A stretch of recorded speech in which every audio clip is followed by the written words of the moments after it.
The bell above the door chimed, and Liar Harwood looked up from the ledger to see a stranger who wasn't a stranger at all. 20 years had carved him into someone new. Broad shoulders, sun-wathered skin, a scar tracing his jaw, but those eyes, storm-grey and unwavering, belonged to the boy who'd left her crying under an oak tree in 1875. Mason Carter removed his hat, dust falling from the brim, and spoke the words that would unravel everything she'd built to protect her heart. I came back to keep my promise. In that moment, between the flour sacks and the afternoon light slanting through the windows, Liar Harwood's carefully constructed world began to crumble, and she wasn't sure if she should run toward him or away. If you're watching from anywhere in the world, drop your city in the comments below. I want to see how far this story travels. Now settle in, because what happened next in Redstone Crossing changed everything. The summer of 1885 arrived in Redstone Crossing the way it always did, with heat that made the wooden sidewalks creak and dust that settled on everything like a second skin. Liar Harwood stood behind the counter of her father's general store, the same counter where she'd stood for the past 15 years, and wondered if this was all her life would ever be.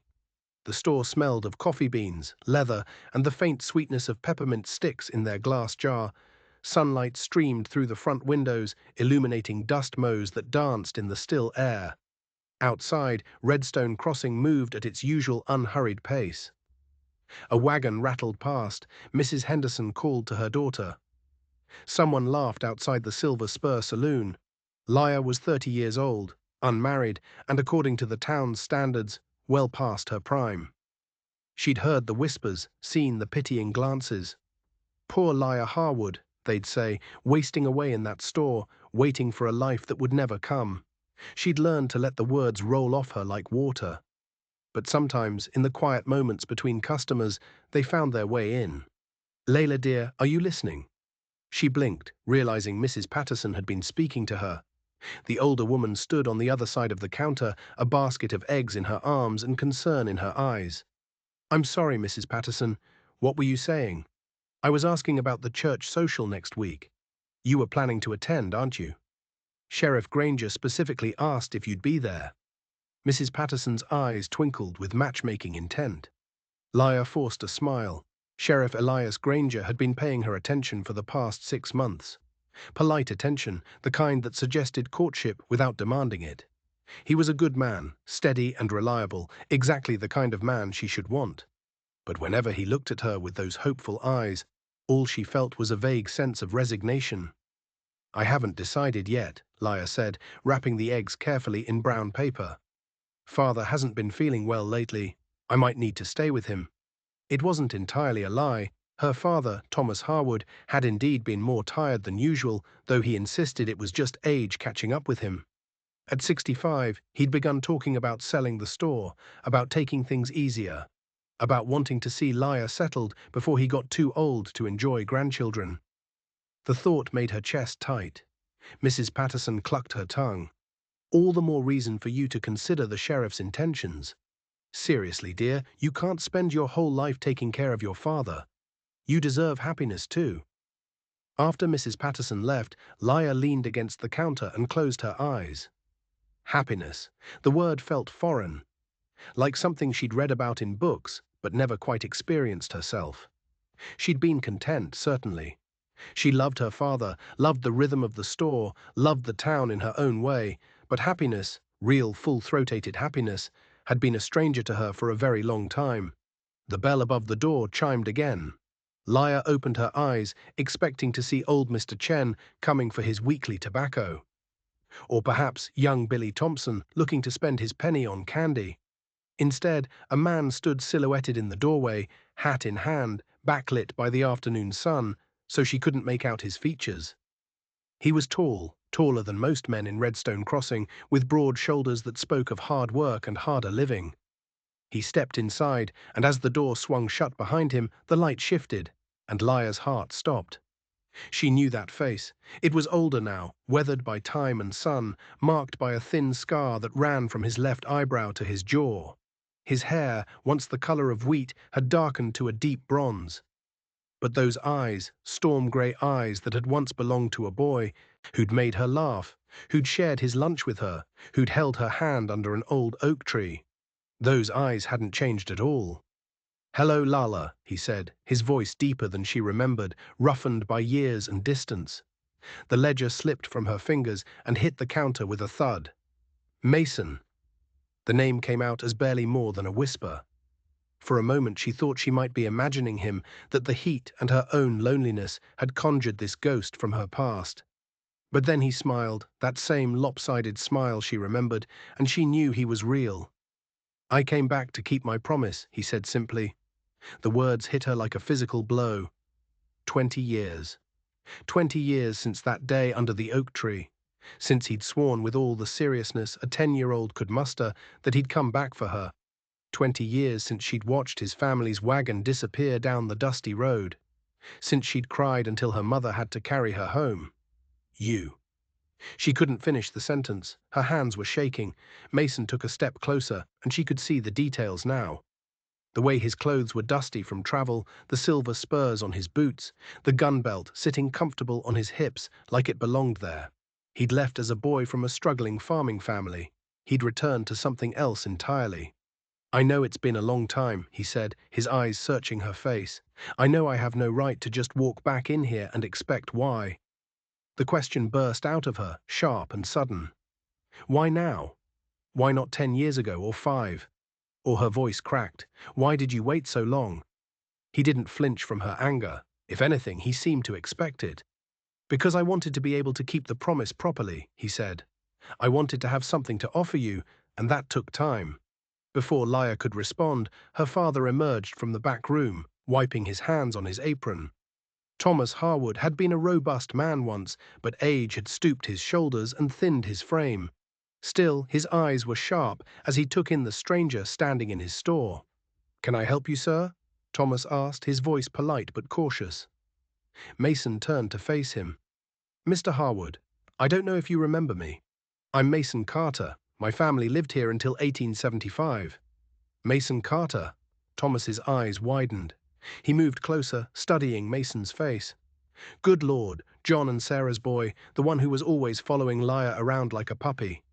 A faint color rose in Mason's cheeks, but he nodded. "Yes, sir, that's me." Thomas let out a bark of surprised laughter. "Well, I'll be damned. You've grown some. What brings you back to Redstone Crossing after all these years?" Mason's eyes flicked to Laya, and in that glance she saw everything: hope, determination, and something that looked almost like fear. "I came back for Laya," he said. The silence that followed was deafening. Laya felt heat flood her face, felt her father's surprised gaze swing to her, felt the weight of those words settle over the room like a blanket. Thomas cleared his throat. "Well, that's direct. I don't believe in wasting time with half-truths, sir." Mason's voice was steady, but Laya could see the tension in his shoulders. "I made a promise to your daughter 20 years ago. I know I was just a kid, and I know most people would say it was just childish foolishness. But I meant it then, and I mean it now. I'd like your permission to court her properly." Laya found her voice.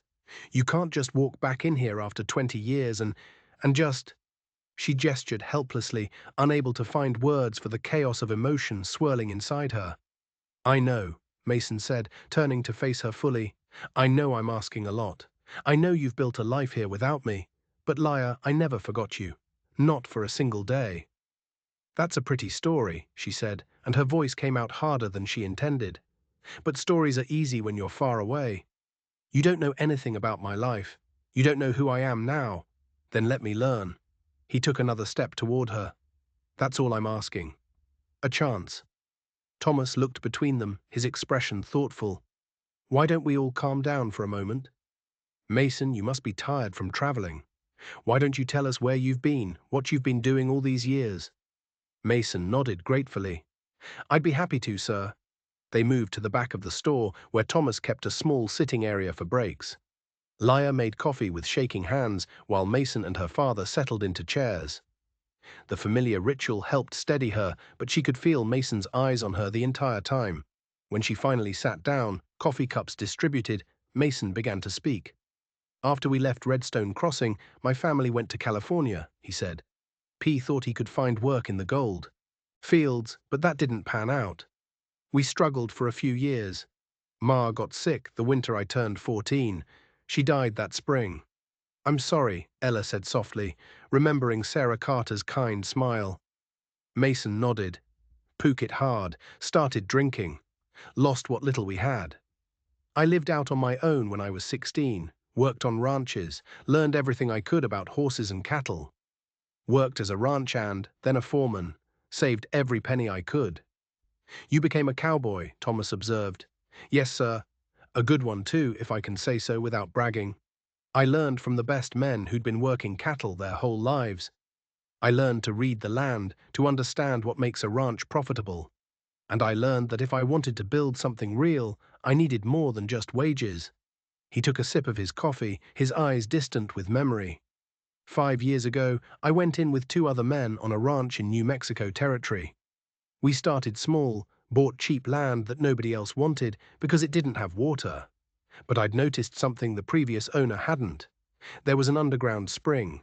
We dug wells, proved the water, and suddenly that cheap land was worth 10 times what we'd paid. My partners wanted to sell immediately, take the profit, but I convinced them to wait to build it up properly. Smart, Thomas said. It worked out. We built a good operation. Last year, my partners decided they wanted out. One wanted to go back east. The other was getting too old for the work. I bought them out. The ranch is mine now, free and clear. There was pride in his voice, but also something else. A purposefulness that made Liar's heart beat faster. That's quite an accomplishment, Thomas said. You should be proud. I am, sir, but the whole time I was building it, I was thinking of one thing. Mason's eyes found Liar's. I was thinking about a girl under an oak tree and a promise I made when I was 10 years old. I was building a place that could be a home. Our home, if she'll have me. Liar's coffee cup rattled against the saucer as she set it down. You built a ranch in New Mexico because of something you said when you were a child. Yes, that's insane. Maybe. A smile tugged at the corner of his mouth. But it got me back here, didn't it? Despite everything, despite the shock, the confusion, the 20 years of silence, Liar felt an answering smile threaten to break through. She fought it down. You can't seriously expect me to just what? Leave everything and go to New Mexico with you based on a childhood promise? No, Mason said. I expect you to let me court you, to give me a chance to prove that I'm a man worth your time. To show you that what I felt as a boy has only grown stronger as a man. Thomas cleared his throat. Son, I appreciate your directness, and I admire what you've built for yourself, but you have to understand Liar has a life here. She has responsibilities. She has. He paused delicately. Other prospects. Mason's jaw tightened almost imperceptibly. I understand, sir, and I'm not asking her to make any decisions right now. I'm just asking for a chance. Where are you staying? Liar asked abruptly. I haven't arranged anything yet. I rode straight here from the train station. Thomas and Liar exchanged a glance. The hotel in Redstone Crossing was not pleasant. It was run by a man named Skinner who watered his whiskey and didn't believe in changing sheets more than once a month. There's a room above the store, Thomas said slowly. We use it for storage mostly, but it's got a bed, a window. It's not fancy, but it's clean. You're welcome to stay there while you're in town. No charge, Liar started. It's the least we can do for an old friend, Thomas said firmly, and it'll give us all a chance to get reacquainted proper Ikey. Mason looked between them, then nodded. I appreciate that, Mr. Harwood. Truly, I'll earn my keep. I can help around the store, do repairs, whatever you need. We'll figure it out, Thomas said. He stood, wincing slightly as his knees popped. Why don't you get your things settled? Liar can show you the room. I need to finish inventory in the back. Before Leia could protest, her father had disappeared into the back room, leaving her alone with Mason for the first time in 20 years. The silence stretched between them, heavy with everything unsaid. I know this is a shock, Mason said finally. That's an understatement. Liar stood, needing to move to do something with her hands. Follow me, I'll show you the room. She led him through the store and up the narrow staircase at the back. The room above was small, cramped under the eaves, with a single window overlooking the main street. A bed, a washstand, a small table and chair. That was all it contained. Dust motes danced in the afternoon light. It's not much, Liar said. It's perfect. Mason set his saddlebags down on the bed. Can we talk? Really talk? She crossed her arms, suddenly aware of how close they were in the small space. What do you want me to say, Mason? That I waited for you? That I spent 20 years pining away like some tragic heroine in a novel? No, I want you to tell me the truth. The gentleness in his voice nearly undid her. She turned away, looking out the window at the street below. The truth is, I did wait, she said quietly. For years, every time a wagon came to town, every time I heard hoofbeats on the road, part of me hoped it would be you. Even after I knew it was foolish, even after I accepted that you were never coming back, there was this stupid, stubborn part of me that kept hoping. She heard him move closer, but didn't turn around. I convinced myself I was content. I built a life here. A small life, maybe, but it was mine. And now you show up, and it's like, she struggled for words, it's like you've torn open something I thought had healed. I'm sorry, he said, and she could hear the sincerity in his voice. I'm sorry I took so long. I'm sorry I hurt you. But Liar, I'm not sorry I came back. I couldn't have come sooner, not and be able to offer you anything real. I needed time to build something, to become someone worthy of you. You were always worthy, she whispered. No, I was a kid from a failing farm with nothing to my name. I'm not saying poverty makes a man worthless, but I needed to prove to myself that I could build something for you, for us. Finally, she turned to face him. He was closer than she'd realized, close enough that she could see the flecks of darker grey in his eyes, the fine lines at the corners that spoke of years squinting into the sun. You've changed, she said. So have you. You're even more beautiful than I remembered.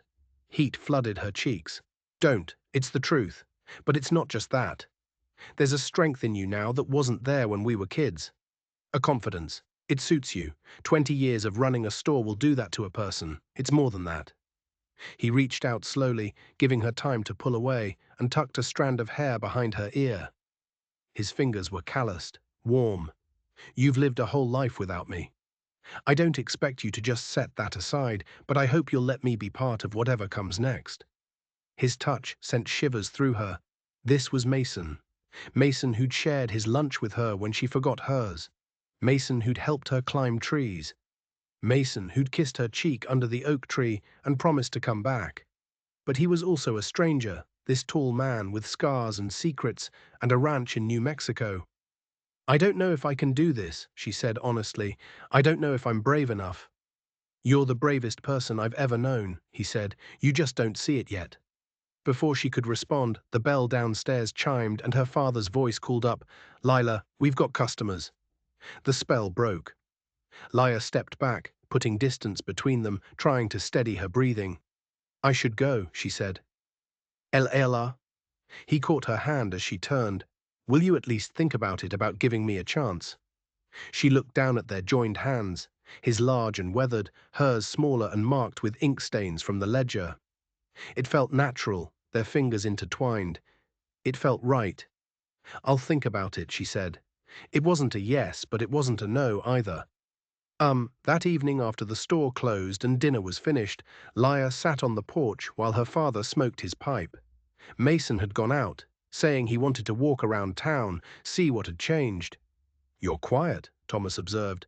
I'm thinking about young Carter, I'd wager. Lila didn't deny it. Did you know?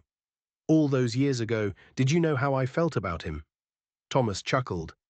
Daughter, everyone knew you two were inseparable. When his family left, your mother and I thought our hearts would break watching you cry. And now, Thomas puffed on his pipe, considering, now I see a young man who's built something with his own two hands. A man who kept a childhood promise for 20 years. That says something about his character. It also says he might be delusional, Lila pointed out. Maybe, but there are worse things than a man who keeps his word. He paused. The sheriff's been courting you. I know he's a good man too. I know that as well. But Lila sighed. But when I look at Elias, I don't feel anything. Not really. He's kind and steady and exactly the kind of man I should want. But there's no spark, no fire. With Mason, she trailed off. With Mason there's fire, Thomas prompted gently. With Mason.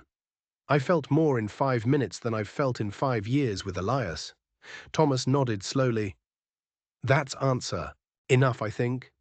They sat in companionable silence as the sky turned purple, then dark. Stars began to emerge, scattered across the vast expanse like diamonds on velvet. Pa, Laya said eventually, are you really thinking about selling the store? He didn't seem surprised by the question. I'm getting old, Laya. I'm tired and I don't want to spend whatever years I have left watching you sacrifice your happiness for mine. You're not. I am. His voice was firm but kind. I've watched you turn down invitations, turn away suitors, spend your days in the store when you should be out living your life. You've been a beautiful daughter, and I love you for it. But it's time for you to be more than just beautiful.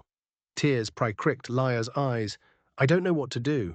Yes, you do. You've always known. You're just scared to admit it. Before she could respond, a figure emerged from the darkness. Mason, returning from his walk. He climbed the porch steps and nodded to them both.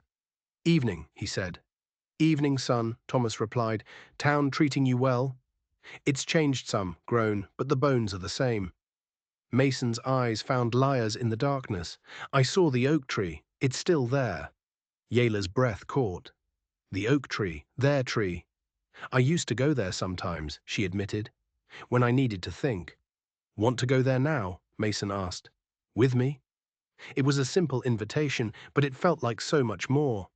A threshold, a choice, a step towards something she couldn't quite name. Thomas stood, knocking out his pipe. I'm heading to bed. You two don't stay out too late. He paused at the door, looking back at them. But take your time, some things can't be rushed. After he went inside, Mason offered Leia his hand. Walk with me, he said. And after a moment's hesitation, a moment where she could have said no, could have turned back towards safety and resignation, Leia took his hand and stood. Lead the way. They walked through the quiet streets of Redstone Crossing, past darkened shops and houses glowing with lamplight. The oak tree stood at the edge of town, ancient and gnarled, its branches spreading wide against the star-filled sky. Mason led her to the base of the tree where the roots had broken through the earth and created natural seats. They'd sat here countless times as children sharing secrets and dreams. Do you remember? Mason said softly. The day before we left, what we talked about. You said you'd marry me someday, Leia replied. You said you'd build me a house with a porch where we could watch the sunset. You said you wanted children, at least 3, but maybe 4.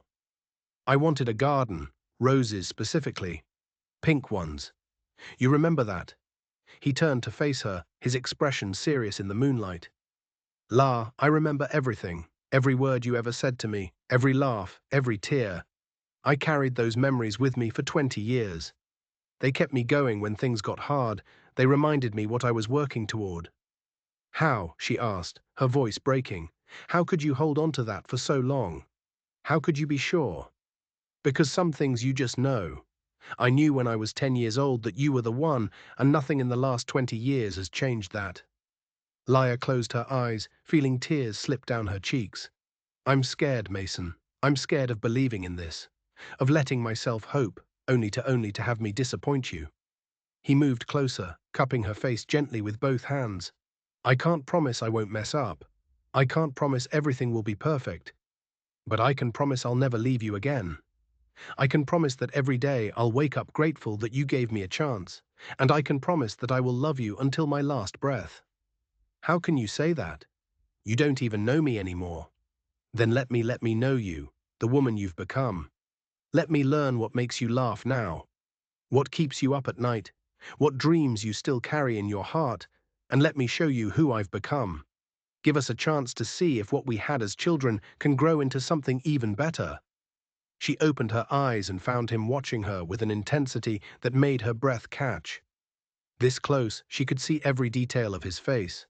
The scar, the laugh lines, the hope and fear wearing in his eyes. Okay, she whispered. Okay, I'll give you a chance. I don't know where this leads, and I can't promise anything, but okay. The smile that broke across his face was like sunrise. That's all I need. That's all I'm asking. And then slowly, carefully giving her every opportunity to pull away, He leaned down and kissed her. It wasn't their first kiss. That had been a clumsy, childish peck 20 years ago, but it was their first real kiss, the kind that spoke of longing and promise and possibility. His lips were warm, gentle, asking rather than demanding. Laya's hands came up to rest on his chest, feeling his heart pounding beneath her palms, matching the rhythm of her own. When they finally pulled apart, both slightly breathless, Mason rested his forehead against hers. "I've waited 20 years to do that properly," he murmured. "Was it worth the wait?" "Every single second." They sat beneath the oak tree until late into the night, talking about everything and nothing. Mason told her about his ranch, the house he'd built with his own hands, the land that rolled away toward distant mountains, the creek that ran silver in the moonlight. Laya told him about her life in Redstone Crossing, the regular customers who'd become like family, the quiet satisfaction of keeping the store running, the dreams she'd tucked away in the corners of her heart. And slowly, tentatively, they began to weave their separate stories together, looking for the threads that might bind them into something new. When Mason finally walked her back to the store, the moon was high and the streets were silent. At the door, he kissed her hand like a gentleman from one of her books. "Sleep well, Laya Harwood," he said. "Sleep well, Mason Carter." She watched him climb the stairs to his room, then went to her own bed and lay awake for hours, her heart too full of hope and fear to let her rest. Outside, the night wind whispered through the oak tree's branches, carrying with it the weight of a promise made 2 decades ago, and the possibility, terrifying and wonderful, that it might finally be kept. In the darkness, Laya touched her lips where Mason had kissed them, and allowed herself for the first time in 20 years to truly believe in tomorrow. The next morning brought a clarity Laya hadn't felt in years. She woke before dawn, as was her habit. But instead of the usual heaviness that accompanied the start of another identical day, she felt something different. Anticipation. The memory of Mason's kiss lingered on her lips, and she caught herself smiling as she dressed and made her way downstairs to open the store. Mason was already awake. She found him in the storage room, his shirt sleeves rolled up, systematically organizing boxes that had sat in chaotic piles for months. He looked up when she entered, and the smile he gave her was warm enough to chase away the morning chill. "You're up early," she said. "Old ranch habits. The cattle don't care if you're tired." He gestured at the boxes. "I hope you don't mind. I figured I should earn my keep." "You don't have to. I want to." He moved closer, and even with the dust on his hands and the sweat on his brow, he looked good. Too good. "Besides, your father mentioned these shelves needed reinforcing. Thought I'd make myself useful." The morning passed in a comfortable rhythm. Customers came and went, and Laya found herself hyper-aware of Mason's presence. The sound of his hammer ringing from the back room, the occasional glimpse of him carrying lumber, the way Mrs. Patterson's eyebrows rose when she spotted him, and immediately cornered Laya for information. "Who is that handsome man working in your storeroom?" Mrs. Patterson whispered, leaning across the counter with undisguised curiosity. "An old friend. His name is Mason Carter. His family used to live here." "Carter? Carter?" Mrs. Patterson's eyes narrowed in thought. "Wait, not the little boy you used to follow around, the one who left when you were children?" Laya felt heat rise in her cheeks. Yes, that would be him. Well, Mrs. Patterson's expression shifted from curiosity to something more calculating. Well, and he just happened to come back to Redstone Crossing after all these years. What a coincidence. "Mrs. Patterson, does Sheriff Granger know about this?" The question made Laya's stomach tighten. She hadn't thought about Elias, hadn't considered how Mason's arrival would affect the quiet understanding that had developed between them. Elias had never formally proposed, had never even explicitly stated his intentions, but everyone in town assumed it was only a matter of time. "There's nothing for the sheriff to know," Laya said firmly. "Mason is a guest, that's all." Mrs. Patterson's knowing smile suggested she didn't believe that for a second, but she had the grace not to push further. After she left, Laya found her hands shaking slightly as she recorded the sale in the ledger. Word would spread, was probably already spreading. By evening, everyone in Redstone Crossing would know that Laya Harwood's childhood sweetheart had returned. Around midday, her father came down from his room and surveyed the reorganized storage area with approval. "You've done more in one morning than I've managed in 6 months," Thomas said to Mason. "You've got a good work ethic, son. Just trying to be helpful, sir." "Well, I appreciate it. Why don't you two take a break, Liar? Why don't you show Mason around town proper? He should see how much things have changed." It was a transparent excuse to give them time together, but Liar didn't mind. She untied her apron and grabbed her bonnet, ignoring her father's conspiratorial wink. They walked down Main Street in the early afternoon heat, and Liar found herself seeing her town through Mason's eyes. The bank that hadn't existed when he left, the new church with its white steeple, the expanded saloon that now boasted a second story. Redstone Crossing had grown, prospered, become more than the dusty way station it had been in their childhood. "It's different," Mason observed, "but good, different, prosperous." The railroad helped. When they put in the spur line 5 years ago, it opened up new markets. People started staying instead of just passing through. They passed the sheriff's office, and Liar couldn't help glancing at the window. She didn't see Elias, but she felt exposed nonetheless, as if the whole town was watching them walk together. Mason seemed to sense her discomfort. "Your father mentioned the sheriff has been courting you." It wasn't a question, but Liar answered anyway. "Not exactly courting, more like considering the possibility of courting." "What does that mean?" "It means he's been respectful and patient and hasn't actually asked me anything yet." "Do you want him to?"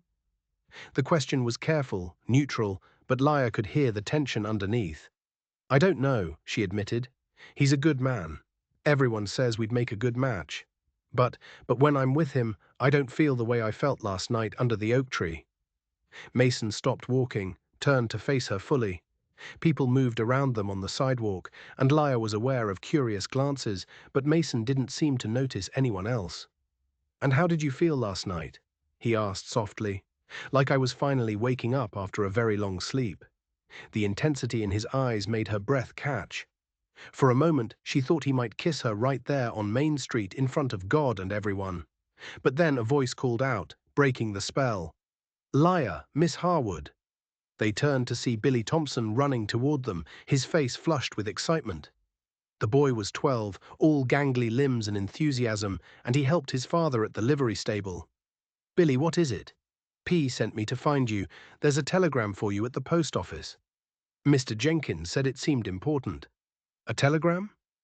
Liar's heart sank. Telegrams were rarely good news. They meant emergencies, deaths, disasters.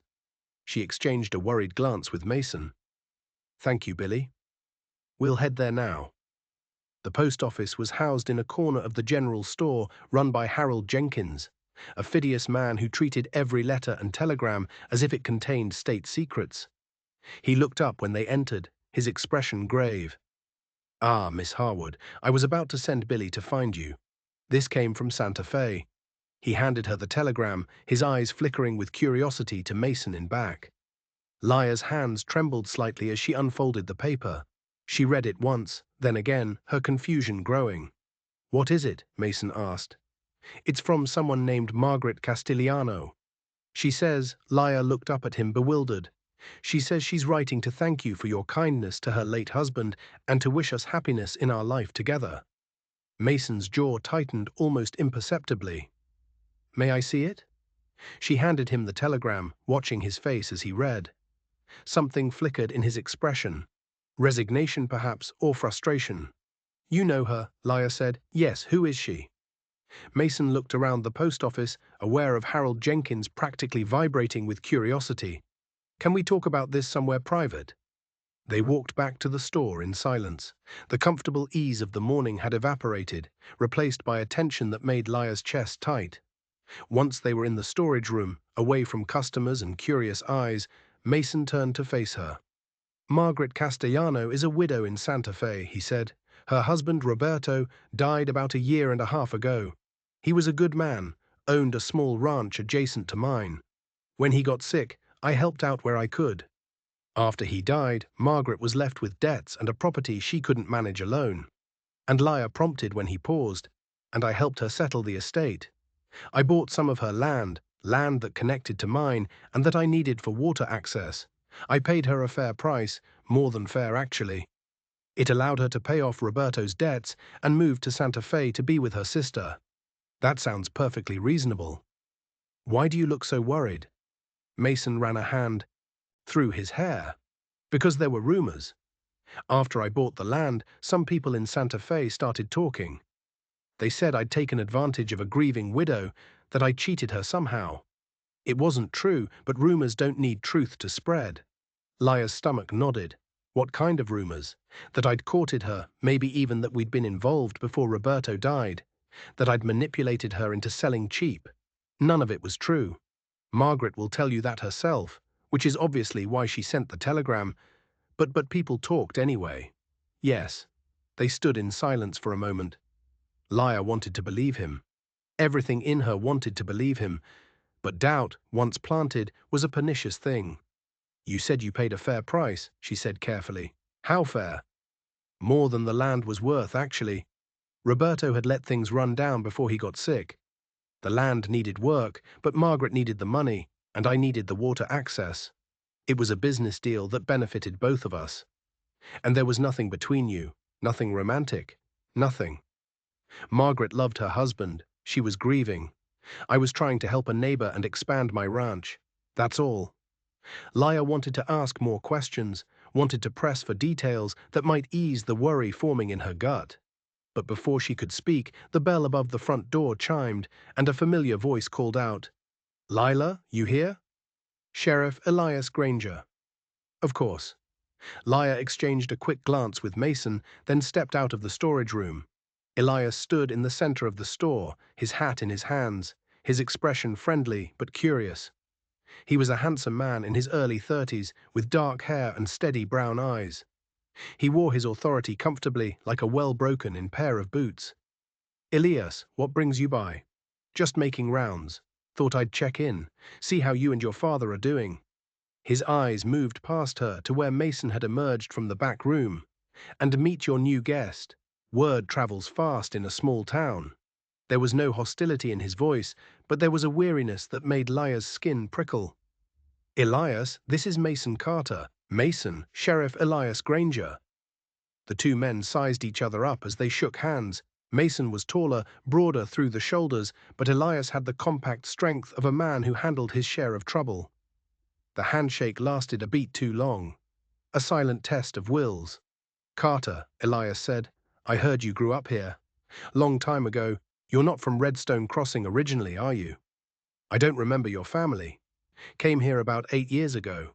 Town needed a sheriff, and I needed a fresh start." Elias's smile didn't quite reach his eyes.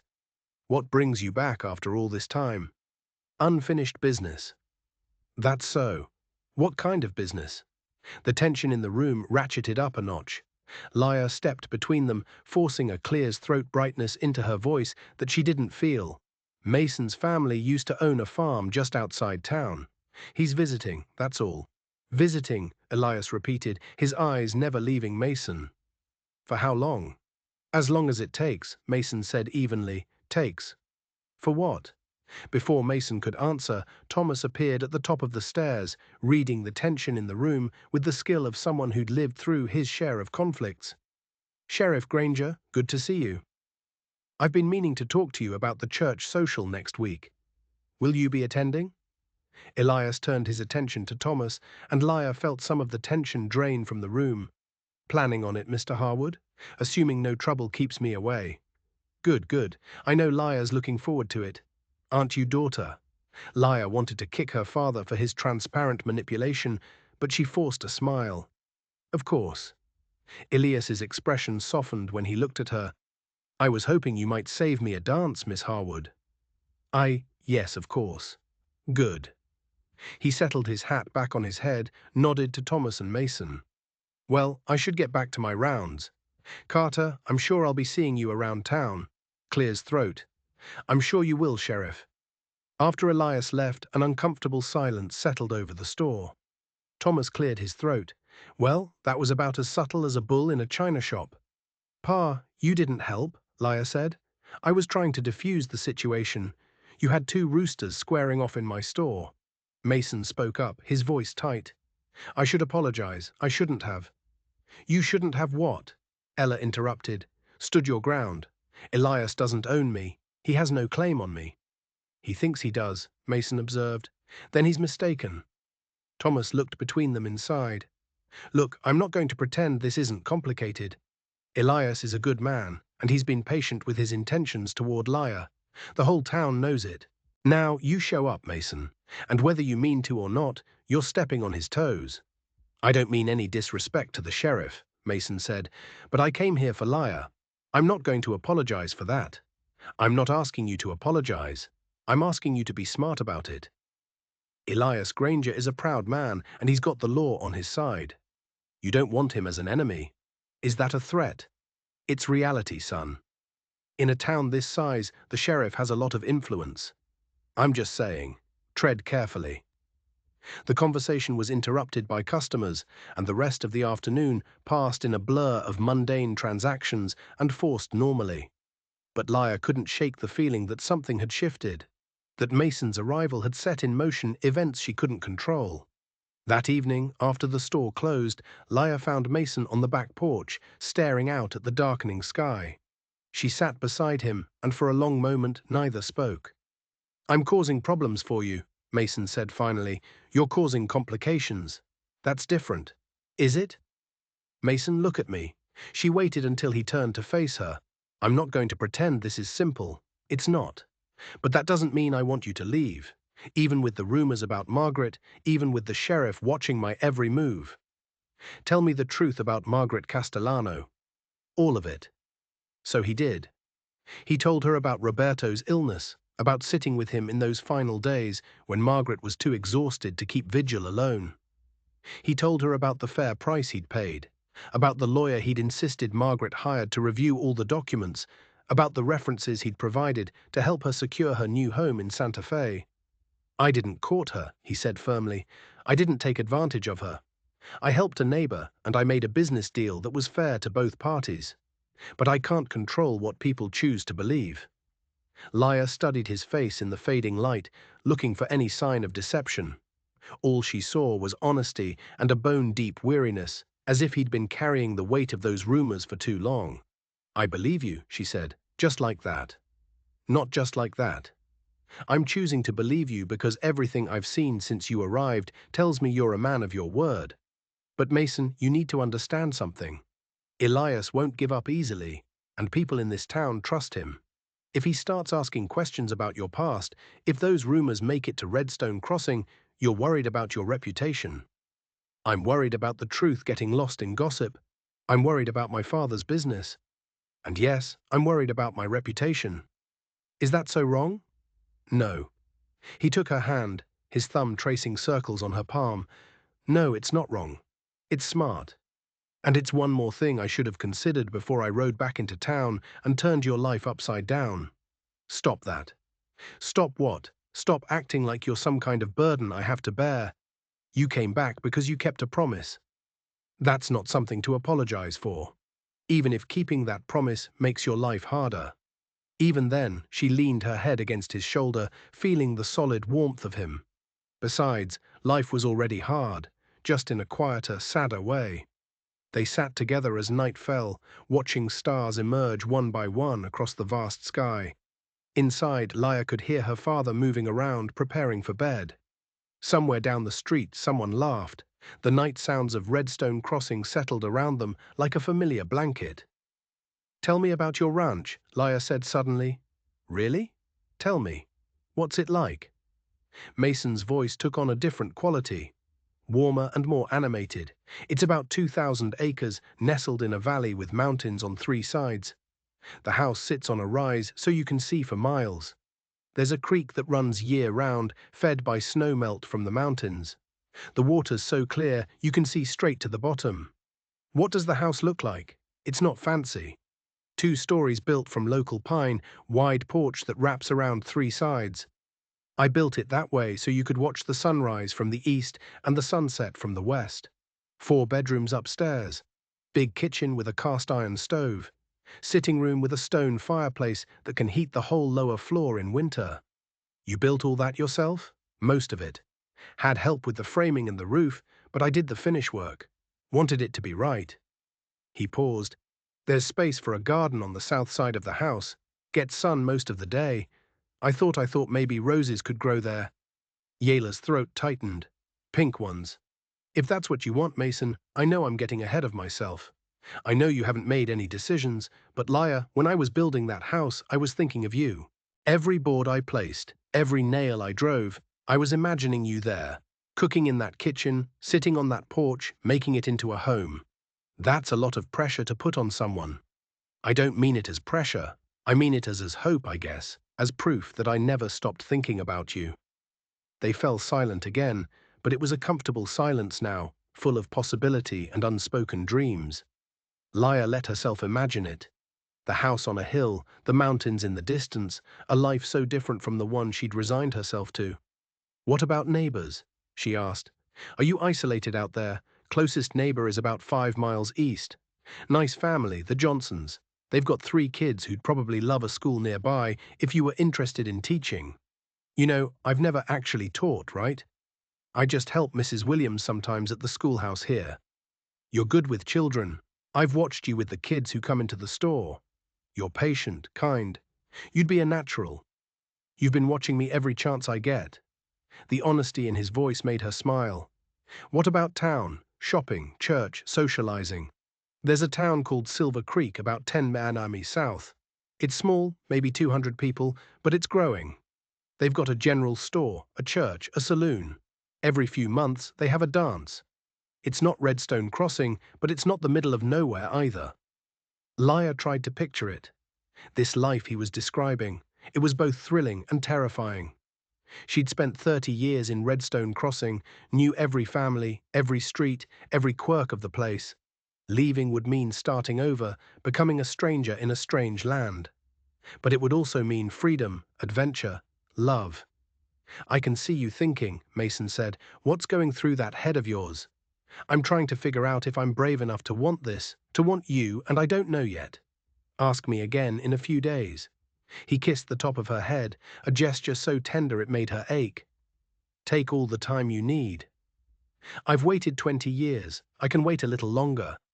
But fate, it seemed, had other plans. The next few days settled into a rhythm that felt almost normal. Mason helped around the store, earning Thomas's respect and the town's cautious approval. He was polite to everyone, hard-working, respectful. When people asked about his plans, he was vague but pleasant. When they asked about his relationship with Laya, he deflected gracefully. But underneath the surface, Laya could feel pressure building. She caught Elias watching them from across the street, his expression unreadable.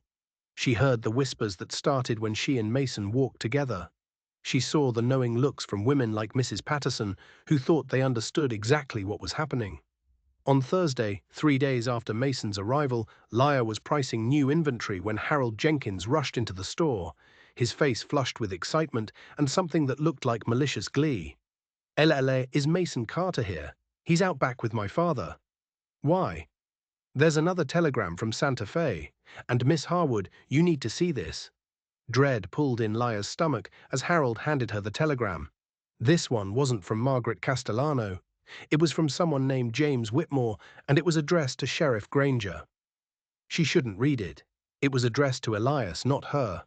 But Harold's expression told her the damage was already done. He'd read it, and if Harold had read it, half the town would know the contents within the hour. She unfolded the paper and read, Sheriff Granger, regarding Mason Carter, advise caution. Involved in questionable land deal. Widow claims exploitation. Investigation ongoing. Request you monitor his activities. James Whitmore, Deputy Sheriff, Santa Fe. The words blurred as Laya read them again. Investigation ongoing. Exploitation. Monitor his activities. It's not true, she said, her voice shaking. Isn't it? Harold's tone was sanctimonious. I always say where there's smoke, there's fire. And Miss Harwood, you should be careful about who you associate with. Your reputation. My reputation is my concern, Mr. Jenkins, not yours. But her hands were shaking as she handed back the telegram. Harold left, practically quivering with eagerness to spread the news. Laya stood frozen behind the counter, her mind racing. She had to find Mason. Had to warn him, had to. The door opened and Elias walked in. His expression was serious, his hand resting on his gun belt in a way that made Liar's blood run cold. I need to speak with Mason Carter. Where is he? Elias, please let me explain. This isn't about you, Liar. I've received information that requires follow-up, official business. What kind of information? The kind that raises questions about Mr. Carter's character and his dealings in New Mexico. Now, I'm not saying the allegations are true, but I can't ignore them either. I need to have a conversation with him. Before Leia could respond, Mason appeared from the back room, Thomas behind him. Mason took one look at Elias's stance and seemed to understand immediately. "Sheriff," he said calmly, "I take it you've heard from Deputy Whitmore. You know about the telegram? I figured word would reach here eventually. Small-town sheriffs talk to each other, then you know what he's alleging." "I know what he's alleging, and I can tell you it's not true." "That's what they all say, Carter." Elias's voice was hard. "Why don't you come down to my office and we can discuss this properly?" "Am I under arrest?"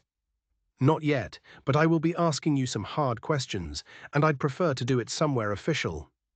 The atmosphere in the store had turned toxic. Liar could see her father's worried face, could feel Mason's tension even from across the room. Outside, she knew people were gathering, drawn by the sight of the sheriff's visit and the promise of drama. "I'll come with you," Mason said. "But, Sheriff, I want it on record that I've done nothing wrong. Margaret Castellano can vouch for that. The lawyer who handled the sale can vouch for that. This is all based on rumors and speculation. Then you shouldn't have any problem clearing it up." Elias's tone suggested he didn't quite believe Mason's protestations. As Mason moved toward the door, his eyes found Liar's. In them, she saw fear, not of Elias or the law, but of losing her trust, of having come so far only to be undone by gossip and suspicion. "Liar," he started. "I know," she said softly. "I know it's not true." "Do you really?" The vulnerability in his voice nearly broke her. She crossed the store quickly, ignoring Elias's presence, and took Mason's hands and hers. "I believe you," she said firmly. "Whatever Elias finds out, whatever people say, I believe you." Relief flooded Mason's face. He squeezed her hands, then turned to follow Elias out of the store. Through the window, Liar watched them walk down the street toward the sheriff's office, watched the townspeople track their progress with avid curiosity. Thomas came to stand beside her, his hand on her shoulder. "He'll be all right," her father said. "The truth will come out." Will it, or will people believe what they want to believe? That's always the question, isn't it? The afternoon dragged on endlessly. Customers came and went, each one eager to discuss the latest scandal. Some were sympathetic, others openly skeptical. Mrs. Henderson declared that she'd never trusted Mason, had always thought there was something shifty about him. Mr. Chen, more kindly, suggested that people should wait for facts before passing judgment. But the damage was done. By evening, the entire town was talking about Mason Carter and his questionable past. The story grew with each retelling. By some accounts, he'd swindled a dozen widows, had run illegal operations, had fled New Mexico one step ahead of the law. Liar wanted to scream at the unfairness of it all. How quickly people turned on strangers, how eager they were to believe the worst, how a lifetime could be judged based on rumors and half-truths.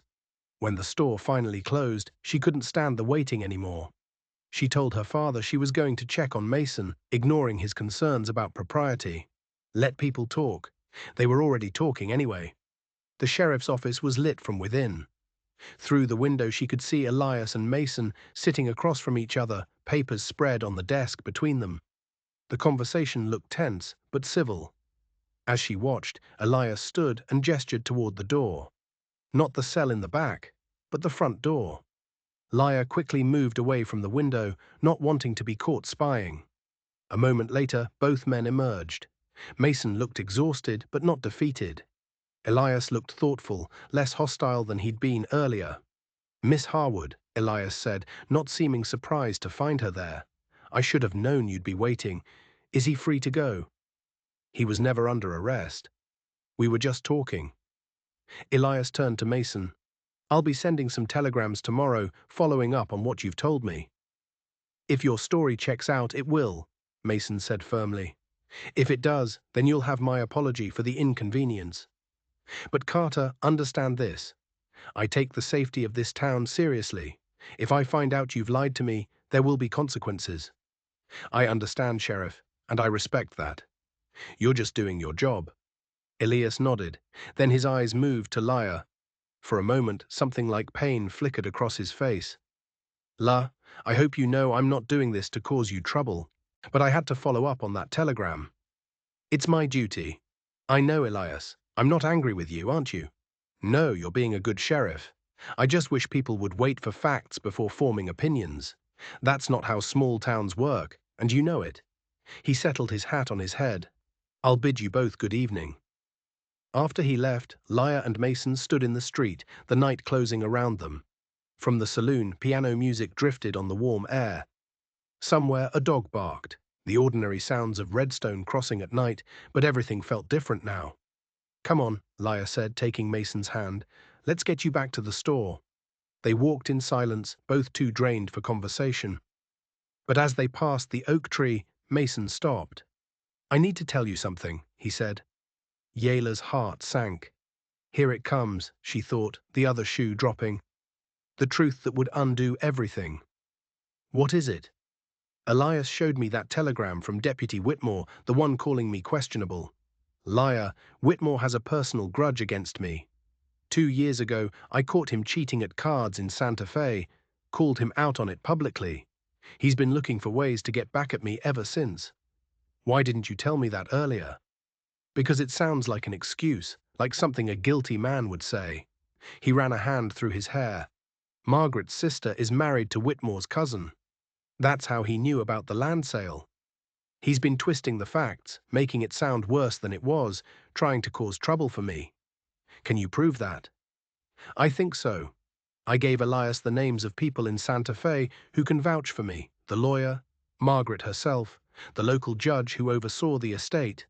If they all tell the same story, it should be enough to counter Whitmore's accusations. And if they don't, then I'll have to accept that I made the wrong choice coming back here, that trying to keep a 20-year-old promise was a mistake that's only bringing you pain. Liar stepped closer, placing her hands on his chest. Look at me. Do I look like someone who wants you to leave? You look like someone who's been hurt by gossip and speculation because of me.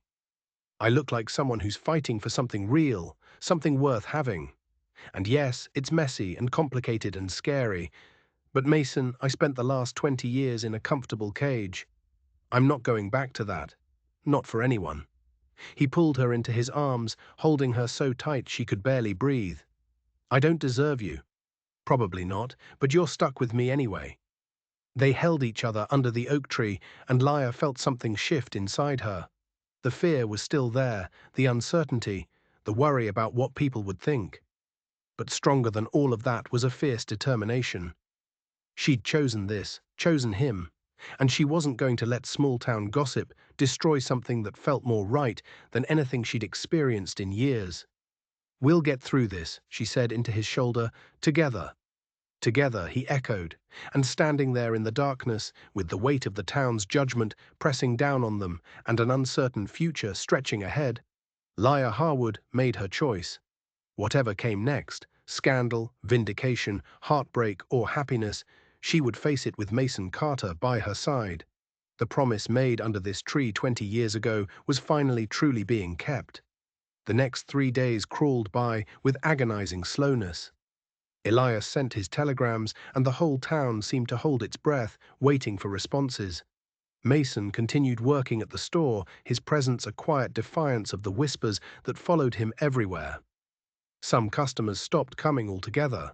Others came specifically to gawk, to measure him with suspicious eyes, to drop pointed comments about trust and deception. Liar felt the strain of it wearing on her father. Thomas had built his business on reputation, on being a fair dealer and a trustworthy man. Now people looked at him differently, questioned his judgment for harboring Mason under his roof. She saw it in the way conversation stopped when he entered the post office, in the uncomfortable silences that fell when he joined men outside the bank.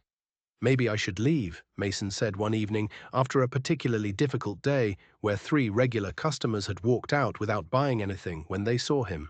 I'm hurting your business. Absolutely not, Thomas said before Liar could respond. I won't have people saying I turned out a man before he'd had a chance to clear his name. That's not how I run things. But Mr. Harwood, no buts. You stay. The truth will come out, and when it does, those fair-weather customers will come crawling back, and I'll remember every single one who doubted. Mason looked at Liar, and she nodded her agreement. Her father was right. Running now would only make Mason look guilty, would confirm every suspicion the gossip wanted to believe. The church social arrived on Saturday evening, and Liar had never dreaded an event more. The social was held in the church hall, a large room that had been decorated with bunting and lanterns. Tables groaned under the weight of food brought by every family in town. Pies and casseroles, roasted meats and fresh bread. A small band tuned their instruments in the corner, preparing for dancing later in the evening. Leela arrived with her father and Mason and felt the weight of every eye in the room turned toward them. The conversations didn't stop exactly, but they shifted, became more pointed. She heard Mason's name whispered, saw heads lean together in speculation. Chin up, Thomas murmured. We've got nothing to be ashamed of. But shame wasn't what Leia felt. It was anger, hot and righteous, at the presumption of people who claimed to be Christian while eagerly condemning a man they barely knew. She thought of the gospel readings about casting first stones and wondered if anyone else in the room saw the irony. Mrs. Patterson materialized at her elbow almost immediately. Leia, dear, so brave of you to come tonight. Why wouldn't I come? Well, with all the unpleasantness, I just think it's very courageous of you to show your face when people are talking. Let them talk, Leia said, her voice sharper than she intended. I have nothing to hide. Mrs. Patterson's eyebrows rose. Of course not, dear. But you must admit the situation is complicated, and with Sheriff Granger being so patient with his affections, well, it does seem a bit awkward. Before Leia could respond, Elias himself appeared, looking uncomfortable in his Sunday suit. He nodded to Mason with careful neutrality, then turned to Leia. Miss Harwood, you look lovely tonight. Thank you, Elias. I was hoping we might have that dance later. Leia had forgotten her promise from days earlier. She saw the hope in Elias's eyes, saw Mason tense beside her, and felt trapped between two futures. Of course, she said, because there was no graceful way to refuse. Elias smiled, some of the tension leaving his shoulders. I'll find you when the music starts. After he moved away, Mason spoke quietly. You don't have to dance with him on my account. I'm not. I'm dancing with him because I promised I would, and because he's been nothing but decent through all of this. Even though he's investigating me, he's doing his job. I can't fault him for that. The evening progressed with painful slowness. Leia helped serve food, made polite conversation with people who looked at her with either pity or judgment, and tried to ignore the constant awareness of Mason's presence. He stayed close to her father, speaking when spoken to, enduring the suspicious glances with a quiet dignity that made her heart ache. Reverend Michaels gave a brief sermon about community and forgiveness that felt pointed enough to make several people shift uncomfortably. Then the band struck up a lively tune and the dancing began. Elias claimed his dance as promised, leading Leia onto the floor with the confidence of a man who believed he still had a claim on her future. He was a good dancer, steady and sure, and under different circumstances, Leia might have enjoyed it. I got responses to my telegrams today, Elias said as they moved through the steps. Leia's heart jumped. And I can't discuss an ongoing investigation, but Leia... He looked down at her, his expression troubled. I need to ask you something, and I need you to be honest with me. All right, do you love him? The question was so direct it took her breath away. They turned in the dance, and Leia used the moment to gather her thoughts.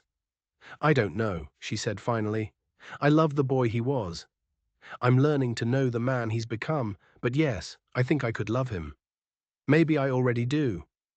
Elias's jaw tightened, but he nodded. I appreciate your honesty. Elias, no, let me finish.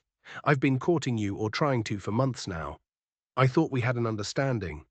Thought maybe in time you'd come to care for me the way I care for you. But then he showed up and I saw something in your eyes I'd never seen before. Life fire. Whatever it is you feel for Mason Carter, you never felt it for me. I'm sorry, don't be. You can't help who you love. He guided her through a turn. But liar, I need you to understand something. If those telegrams clear him, if everything he says is true, then I'll step aside. I'll accept that I never had a real chance. But if there's even a shred of evidence that he's been dishonest, that he's the kind of man who would exploit a widow or deceive you, then I won't let him hurt you, badge or no badge. Elias, you can't. I can and I will. I may not have your heart, but I'll be damned if I stand by and watch you get hurt by a smooth-talking drifter. The song ended and Elias stepped back, his face set in grim lines. Thank you for the dance, Miss Harwood. He walked away before she could respond, leaving her standing in the middle of the dance floor, feeling exposed and confused. She made her way back to where her father and Mason stood, both watching her with concerned expressions. Everything all right? Mason asked. I don't know. Elias said he got responses to his telegrams, but he wouldn't tell me what they said. Thomas frowned. That could mean anything. Or nothing, Mason said, but his voice was tight with tension. The evening wore on. Leia danced with her father, with old Mr. Chen, with young Billy Thompson, who stepped on her feet enthusiastically. She didn't dance with Mason. That would have been too pointed, too much of a statement for the watching town. But she was constantly aware of him, of his eyes following her around the room, of the careful distance he maintained while somehow still feeling impossibly close. It was nearly 9 Yaoi when the doors to the hall burst open with enough force to make everyone jump. A man stood in the doorway, dust-covered and breathing hard, his face flushed with urgency. Sheriff, he shouted, Sheriff Granger. Elias pushed through the crowd. What is it, Pete? Pete Harrison worked at the telegraph office, filling in for Harold Jenkins on Saturday evenings. He waved a piece of paper in his hand. It's the McClary gang, Sheriff. Just got word from Silver Springs. They hit the bank there this afternoon, killed 2 people. The marshal's Posey lost them heading east. Pete's eyes were wide with fear. Sheriff, they're heading this way. A collective gasp went through the crowd. The McClary gang was notorious. 5 men, led by brothers Jack and Tom McClary, known for their brutality and their willingness to kill anyone who got in their way. They'd been terrorizing towns across New Mexico and Texas for 2 years, always staying one step ahead of the law. Elias's face went hard. When did they hit Silver Springs? Around 4, Ray. They've got maybe a 5-hour head start, but Sheriff, if they're heading east, they could be here by midnight. Maybe sooner. The room erupted into panicked conversation. Women gathered their children close. Men looked at each other with grim determination or barely concealed fear. Reverend Michaels tried to call for calm, but his voice was lost in the chaos. Elias held up his hands. Everyone, quiet. Quiet down. The noise subsided to anxious murmurs. All right, here's what we're going to do. Women and children are going to shelter in place, either at the church or at home. Your choice. Bar your doors and stay away from windows. Men who can handle a gun. I need you armed and ready.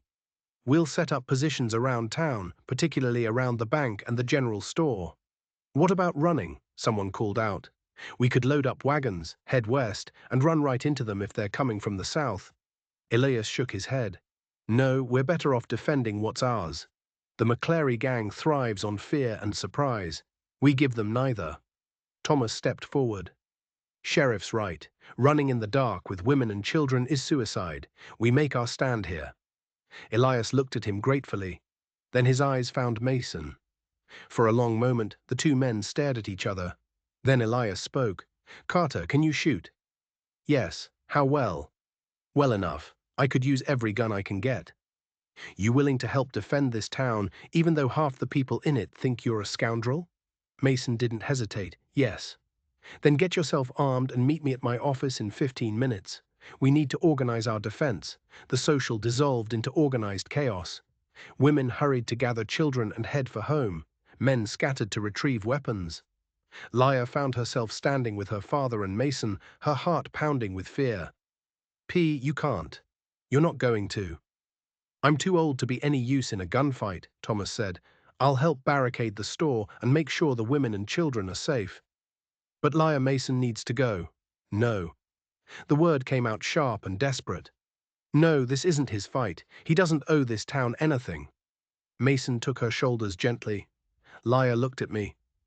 I have to do this. Why? So you can prove something to Elias? So you can show everyone you're a good person? Mason, you could die. So could everyone else in this town, including you. His eyes were fierce.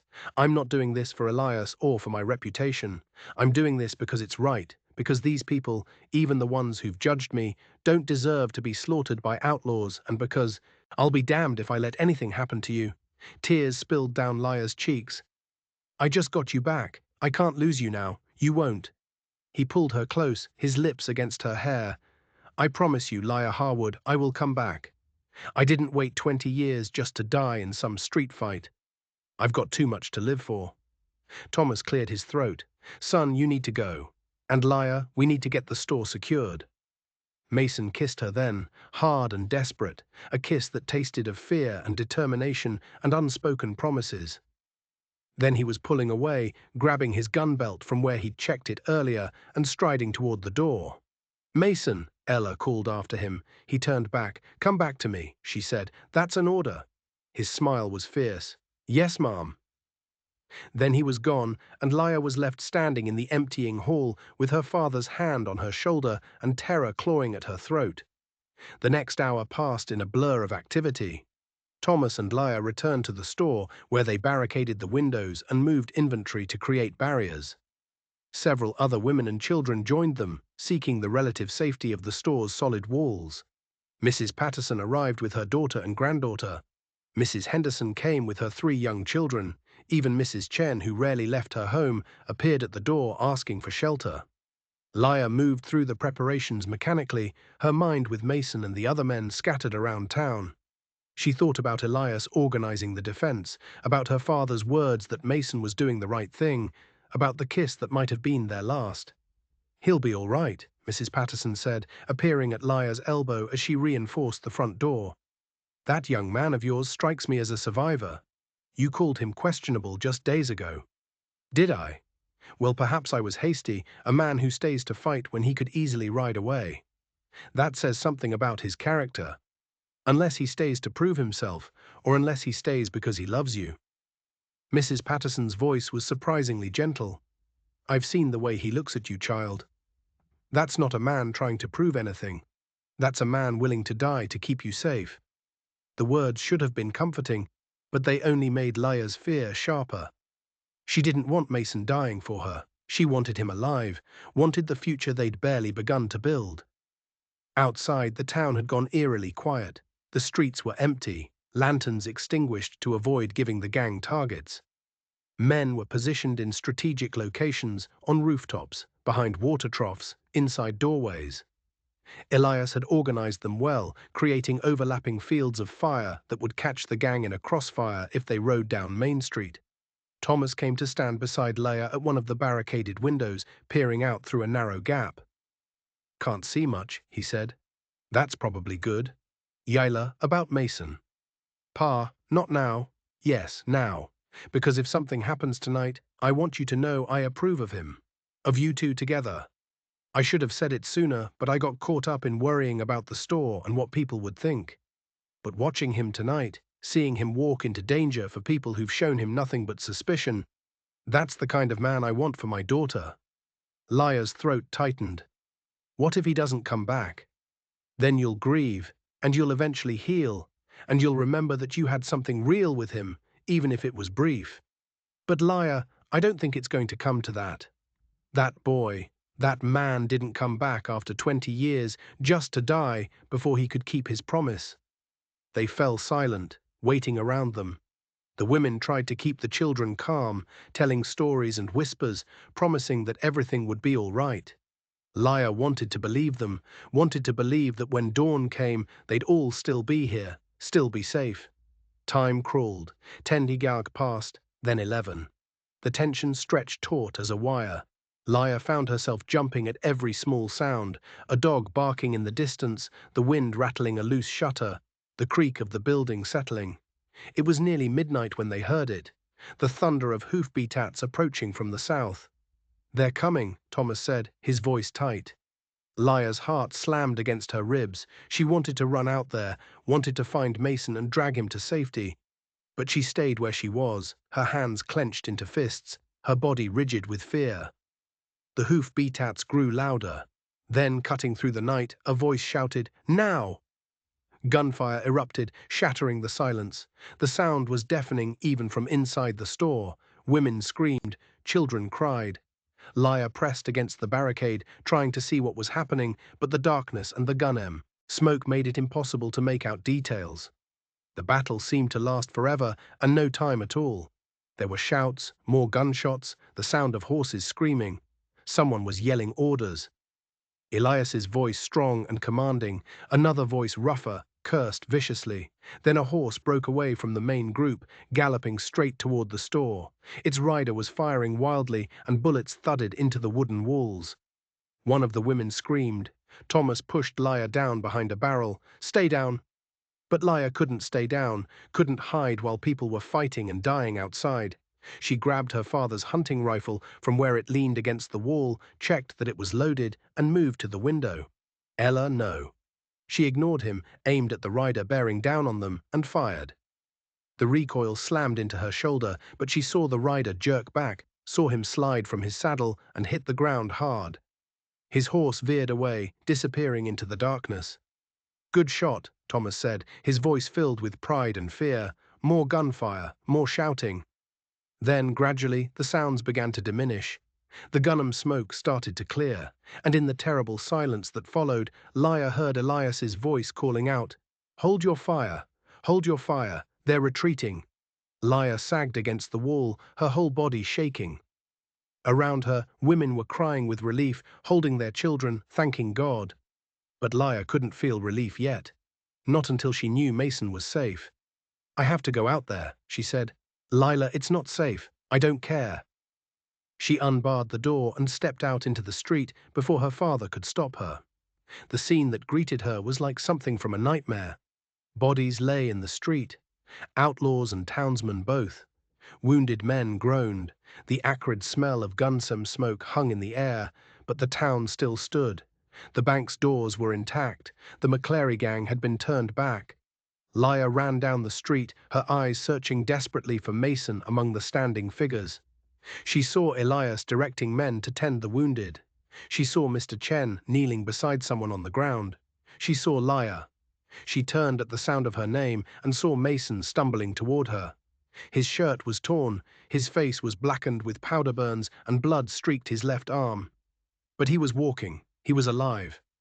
She ran to him, throwing herself into his arms with enough force to make him stagger. He caught her, held her tight, and for a moment neither of them could speak. "You're hurt," she finally managed, pulling back to look at his arm. "Just a graze.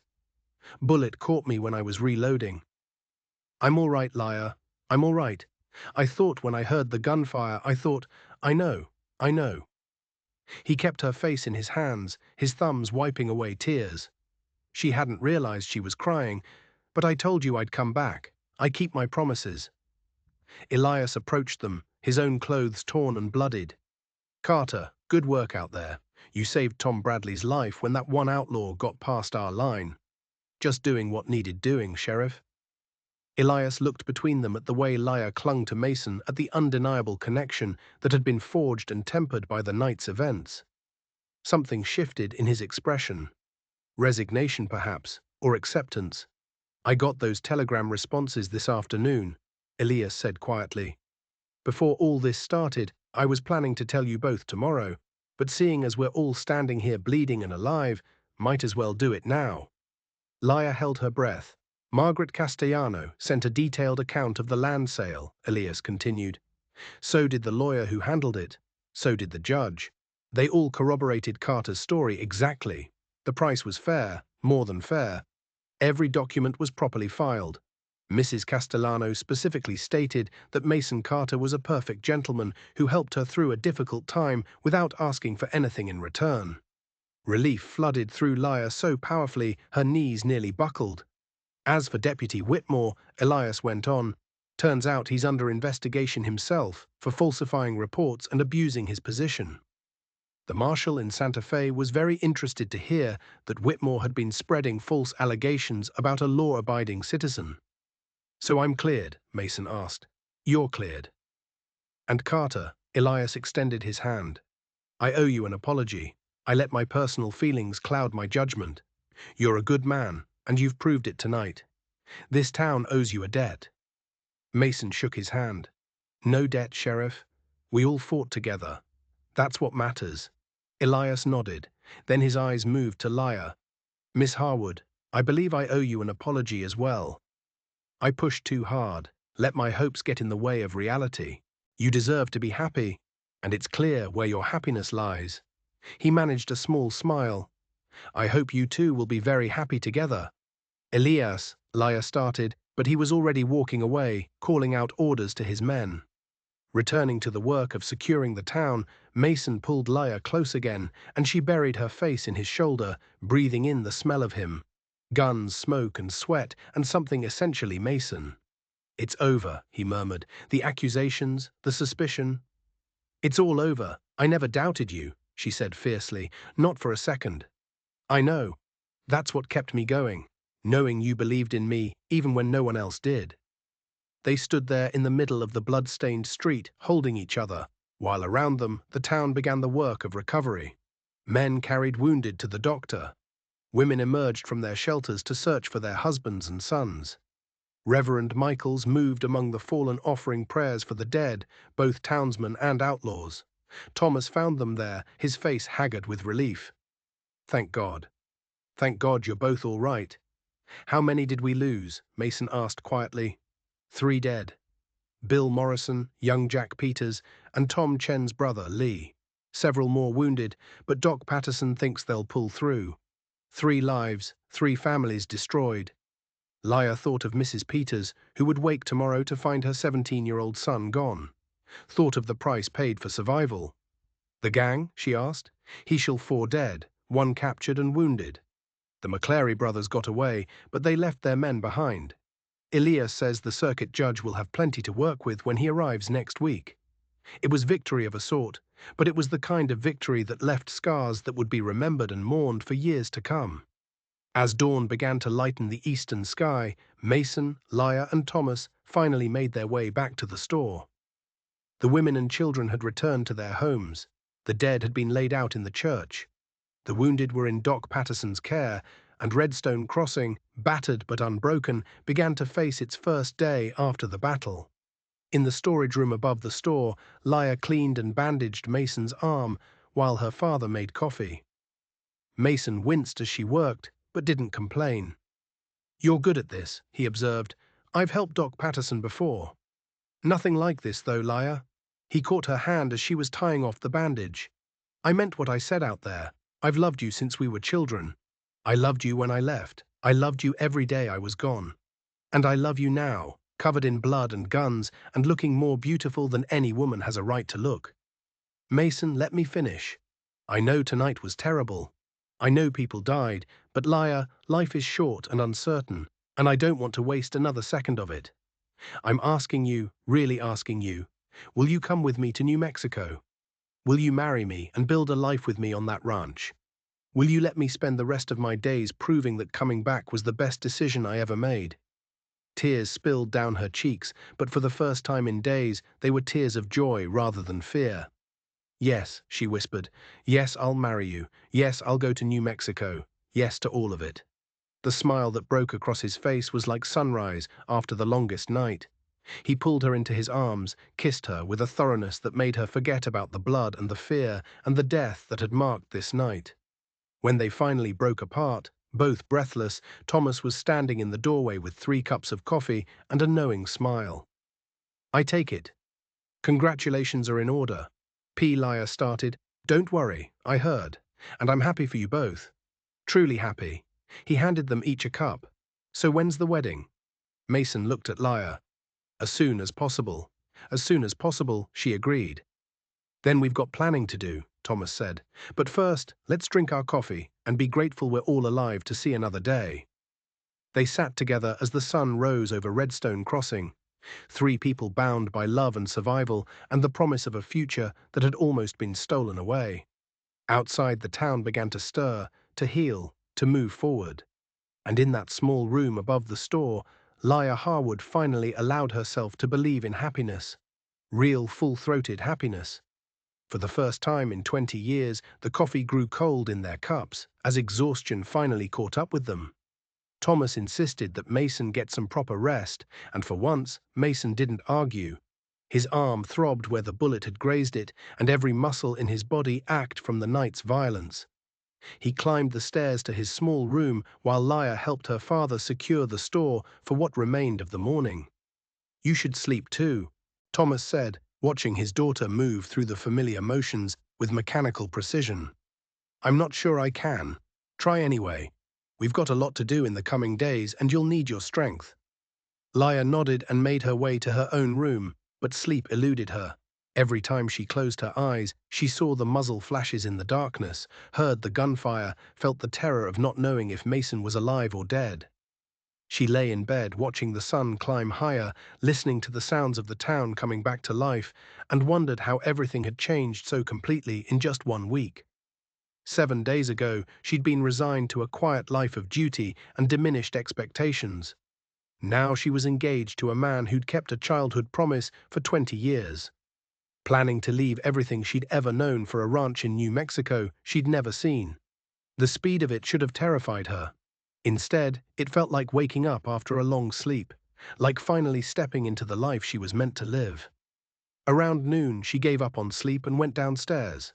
The store was closed. Her father had put up a sign saying they'd reopen tomorrow, but several people had gathered on the porch. Mrs. Patterson was there with fresh bandages for the wounded.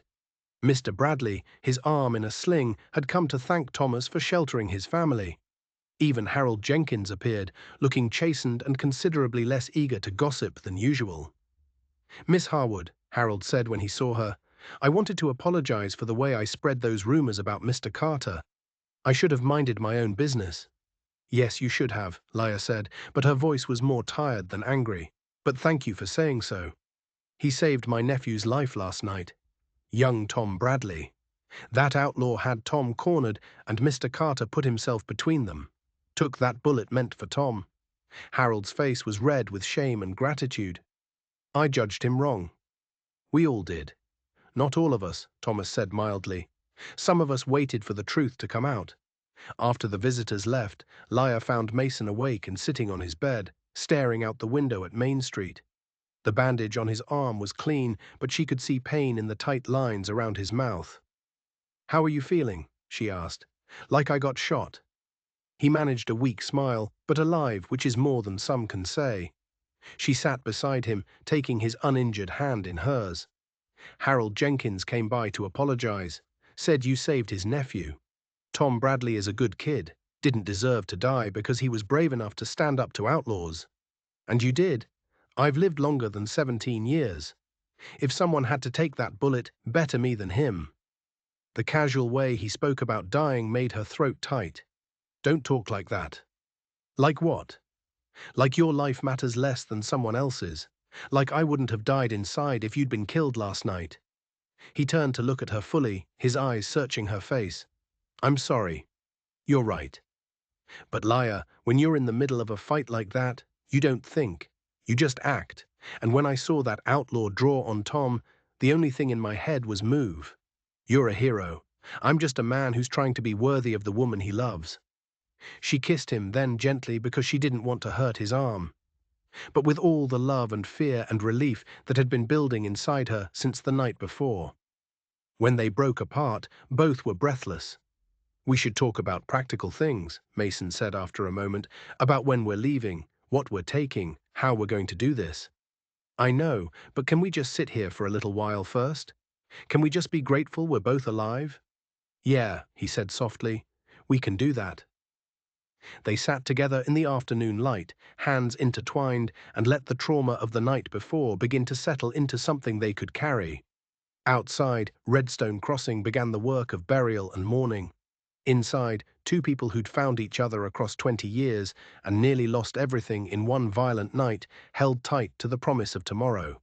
The next few days passed in a blur of activity and emotion. The town buried its dead on Sunday, and nearly everyone attended the service. Reverend Michael spoke about sacrifice and community, about the fragility of life and the strength found in standing together. Leah stood between Mason and her father, watching Mrs. Peters weep over her son's coffin, watching the Chen family say goodbye to their beloved uncle, and felt the weight of survival's guilt pressing down on her shoulders.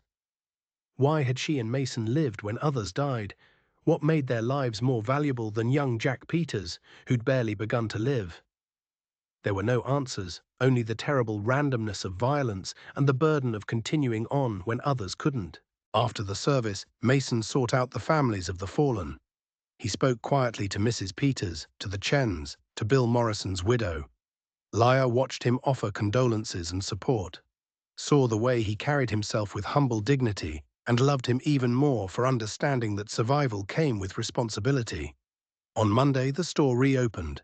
To Leah's surprise, customers flooded in. Not just their regulars, but people who'd been avoiding them just days before. They came to buy goods, yes, but also to apologize, to thank Mason for his bravery, to say they'd been wrong to judge him so harshly.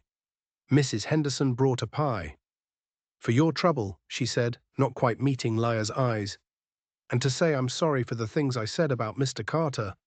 Mr. Chen arrived with a hand-carved box beautifully crafted from cherry wood. "For your hope chest," he told Leah. "May your marriage be blessed with long life and happiness." Even the customers who didn't apologize directly treated Mason with new respect. Word had spread about how he'd fought alongside the townsmen, how he'd saved Tom Bradley, how he'd stood his ground when he could have run. He'd proven himself in the most definitive way possible, and Redstone Crossing had revised its opinion accordingly. Elias stopped by Tuesday afternoon, looking tired but determined. He'd been working non-stop since the attack, coordinating with neighboring towns, writing reports, dealing with the circuit judge who'd arrived to handle the captured outlaws case. "Mr. Harwood, Miss Harwood Carter," he said, nodding to each of them, "I wanted to let you know the judge concluded his hearings this morning. The surviving gang member, named Pete Dawson, is being transported to the territorial prison tomorrow. He'll hang within the month." "And the McClary brothers?" Thomas asked, still at large. "But every lawman in 3 territories is looking for them now. They made a mistake hitting Redstone Crossing, gave us a survivor who's willing to testify about all their crimes in exchange for a life sentence instead of the rope." Elias's smile was grim. "Those brothers' days are numbered." "That's good news," Mason said. "It is." Elias turned to him, and something passed between the two men. Understanding, perhaps, or mutual respect, born of shared danger. "Carter, I also wanted to tell you that I've been offered a position as marshal up in Wyoming territory. It's a promotion, a bigger town, better pay. I'm planning to accept." Lia's eyes widened. "You're leaving Redstone Crossing. Seems like the right time for a fresh start." His gaze flickered to her briefly, then away. "The town council's already talking about who will replace me. They're good people. They'll choose well." "When do you leave?" Thomas asked. "End of the month. Gives me time to wrap things up here. Make sure everything's in order." He extended his hand to Mason. "I wish you both all the happiness in the world. And Carter, take care of her. She deserves the best." "I know she does," Mason said, shaking his hand, "and I plan to spend my life trying to be worthy of that." After Elias left, Leah found herself unexpectedly emotional. She'd never loved Elias, had never led him to believe she did, but there was something sad about watching him walk away, about knowing that her choice had altered the course of his life. "He's a good man," Mason said quietly. "He is. I wish things had been different for him. He'll find someone, a man like that, honorable, brave, decent. He won't be alone for long." Thomas cleared his throat. "Speaking of not being alone, when are you two planning to get married? Because if we're going to do this properly, we need to start making arrangements." The question shifted the mood immediately. Leah and Mason looked at each other, and she saw her own mix of excitement and nerves reflected in his eyes. "Soon," Mason said. "I need to get back to the ranch eventually. I've got men working for me, but I've been gone over a week now. They'll be wondering what happened." "How soon is soon?" Leah asked. 2 weeks. Is that enough time to plan a wedding?" "More than enough," Thomas said, "especially if we keep it simple." Reverend Michaels can perform the ceremony. We'll have a small reception afterward. Nothing fancy, but nice. I don't need fancy, Laya said. I just need you, she told Mason. The days that followed were a whirlwind of preparation. Laya had to decide what to take with her and what to leave behind. Her mother's china, carefully wrapped, her father's medical books from his time as a doctor before he'd bought the store, her own clothes, linens, personal items. It was surprisingly difficult to reduce a lifetime to what could fit in a wagon.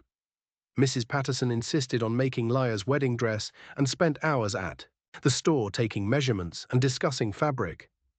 Nothing too fancy, Laya said. It needs to be practical, something I can wear again. Every bride deserves to feel beautiful on her wedding day, Mrs. Patterson declared. We'll make it practical and beautiful. Thomas threw himself into the work of preparing to sell the store. He'd already had offers. Mr. Chen was interested, as was a young couple who'd recently moved to town. The negotiations moved quickly. Thomas seemed relieved to be letting go, as if he'd been waiting for permission to stop carrying the weight of responsibility. Are you sure about this, P? Laya asked one evening as they went through inventory together. You've run this store for 30 years. 32, actually. And yes, I'm sure, Laya. I'm 65 years old. I'm tired. And the thought of starting fresh somewhere new, of seeing what you and Mason build together, that excites me more than another year behind this counter ever could. What will you do at the ranch? Whatever needs doing. I can keep books, manage supplies, maybe teach some local children their letters if that school you're planning comes together. I'm not ready to sit in a rocking chair and wait to die, but I'm ready to slow down, to enjoy what time I have left. Don't talk about dying. It's not morbid, sweetheart. It's realistic. But I'll tell you this. I'd rather spend my final years on a ranch in New Mexico watching my daughter be happy than waste away in this store watching you sacrifice your dreams for me. They finished the inventory in silence, but it was a comfortable silence full of understanding and love. Mason spent his days helping prepare for the journey while his arm healed. He checked on the horses he'd need to purchase, inspected wagons, calculated supplies. He was methodical and thorough, the same qualities that had helped him build his ranch from nothing. One afternoon, he and Laya took a walk to the oak tree. It had become their place, their refuge from the chaos of preparation and the curious eyes of the town. They sat beneath its spreading branches, and Mason pulled a small box from his pocket. This isn't much, he said, opening it to reveal a simple gold band with a small stone set in it. But I wanted you to have something, a symbol of what we're building together. The stone was turquoise, blue-green like water under sunlight. It was beautiful in its simplicity, far more meaningful than any elaborate diamond could have been. Mason, it's perfect. He slipped it onto her finger. It fit perfectly, as if it had been made for her. I bought it in Santa Fe 2 years ago, saw it in a jeweler's window and thought of you. Thought of the promise I'd made. Thought maybe if I could just work up the courage to come back, I might get to put it on your finger someday. You've been carrying this for 2 years. I've been carrying the memory of you for 20. 2 more years was nothing. She kissed him there under the oak tree where they'd first promised to love each other as children. The kiss was sweet and full of promise, a beginning rather than an ending. Tell me more about the ranch, she said when they finally broke apart. I want to know everything, every detail. So he told her. He described the house in greater detail, the wide plank floors he'd sanded himself, the stone fireplace he'd built from river rock, the windows that faced the mountains. He told her about the land, the cattle, the seasonal rhythms of ranch life. He described the creek where trout swam in silver schools, the meadow that filled with wild flowers in spring, the way the mountains turned purple at sunset. There's a spot about a mile from the house, he said, his voice taking on a dreamy quality. Up on a small rise. You can see the whole valley from there. First time I saw it, I thought, this is where I'll bring Laya.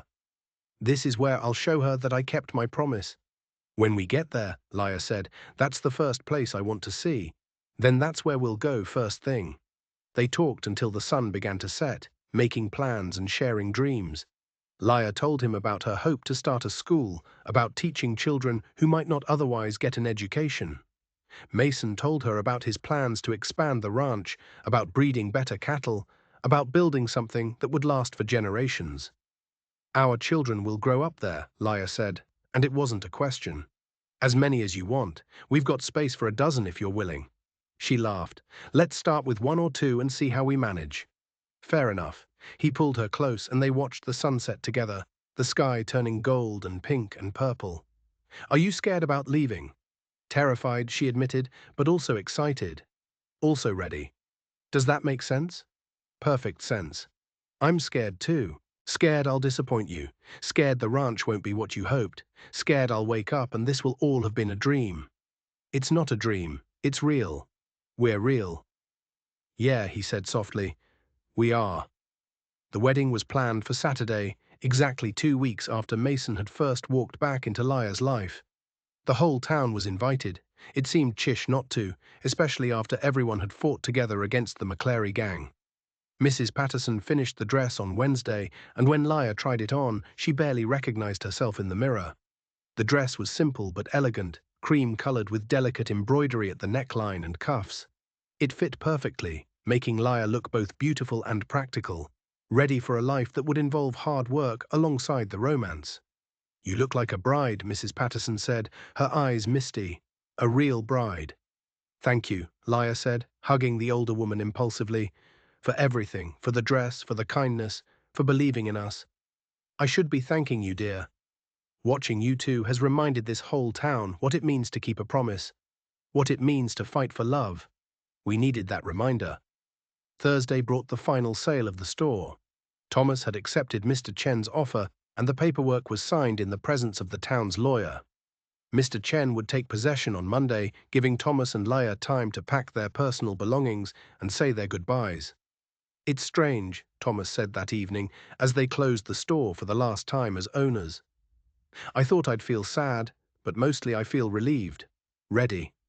I'm glad, P. I want you to be happy. I am happy. For the first time in years, I'm genuinely happy. Your mother would have loved this. All of it. The romance, the adventure, the new beginning. She always said we stayed in Redstone Crossing too long, got too comfortable. I think she'd be glad we're finally taking a risk. Laya thought of her mother dead these past 10 years and wished she could be here to see this. But maybe she could see it somehow. Maybe she was smiling somewhere, pleased that her husband and daughter were finally choosing courage over comfort. Friday was spent in final preparations. Mason bought the wagon and horses, loaded their belongings, checked and rechecked every detail. He was nervous, Laya could tell, anxious that something would go wrong at the last moment. She found him that evening in the stable checking the wagon's axles for the 3rd time. It's going to be fine, she said. I just want everything to be perfect. Mason, look at me. She waited until he did. It doesn't have to be perfect. It just has to be ours. Whatever happens tomorrow, whatever happens on the journey, whatever we find when we get to New Mexico, we'll face it together. That's what matters. He pulled her into his arms, holding her close. How did I get so lucky? You didn't get lucky. You worked for 20 years to build something worthy. You kept a promise when most people would have forgotten. You earned this. We earned this? Yes, she agreed. We did. Saturday dawned clear and bright, the kind of perfect summer day that felt like a gift from heaven. Laya woke early, her heart pounding with a mixture of nerves and excitement. Today she would marry Mason Carter. Today she would stop being just Leah Harwood and become Leah Carter. Today her new life would truly begin. Mrs. Patterson arrived early to help her dress and arrange her hair. She was small wild flowers into Isla's dark curls, creating a crown that was both simple and beautiful. There, Mrs. Patterson said, stepping back to admire her work. Perfect. Laya looked at herself in the mirror and saw a woman transformed, not just by the dress and the flowers, but by love and choice and the courage to reach for something more. The ceremony was held in the church at 2 Sakad Chow. The building was packed. It seemed like every resident of Redstone Crossing had turned out to witness the wedding. Laya walked down the aisle on her father's arm and saw Mason waiting for her at the altar. He wore a new suit, his hair freshly cut, his face clean-shaven, but it was his eyes that captured her, full of love and wonder, and the realization that this moment, this day, was the culmination of 20 years of hope and work and faith. Reverend Michaels performed the ceremony with warmth and humor, speaking about promises kept and love that endures. When it came time for the vows, Mason's voice was strong and clear. I, Mason Carter, take you, Lyra Harwood, to be my lawfully wedded wife. I promise to love you, honor you, and cherish you all the days of my life. I promise to be worthy of the faith you've placed in me. I promise to build you the life you deserve, full of love and purpose and joy. This I swear before God in these witnesses. Lyra's voice shook slightly, but she got through her vows, promising to love and honor Mason, to be his partner and companion through whatever life brought them. When Reverend Michaels pronounced them husband and wife, and Mason kissed her, the church erupted in applause and cheers. The reception was held in the church hall, the same place where the social had been interrupted by news of the McClary gang just a week before. But today there was only joy and celebration. People ate and danced and offered toast to the newlyweds. Even Elias came raising his glass with genuine warmth. To Mason and Lyra he said, "May your love be as enduring as your promise was patient. May you build something beautiful together. And may you always remember the town that brought you back together." There were tears and laughter, music and dancing, stories and well wishes. As the afternoon wore into evening, Lyra danced with her father, with Mason, with neighbors and friends who'd watched her grow up. She felt surrounded by love, blessed in ways she'd never expected. As the celebration wound down, people began saying their goodbyes. The plan was to leave at dawn the next morning to get an early start on the long journey to New Mexico. There were hugs and tears, promises to write, hopes for future visits. Mrs. Patterson cried openly as she embraced Lyra.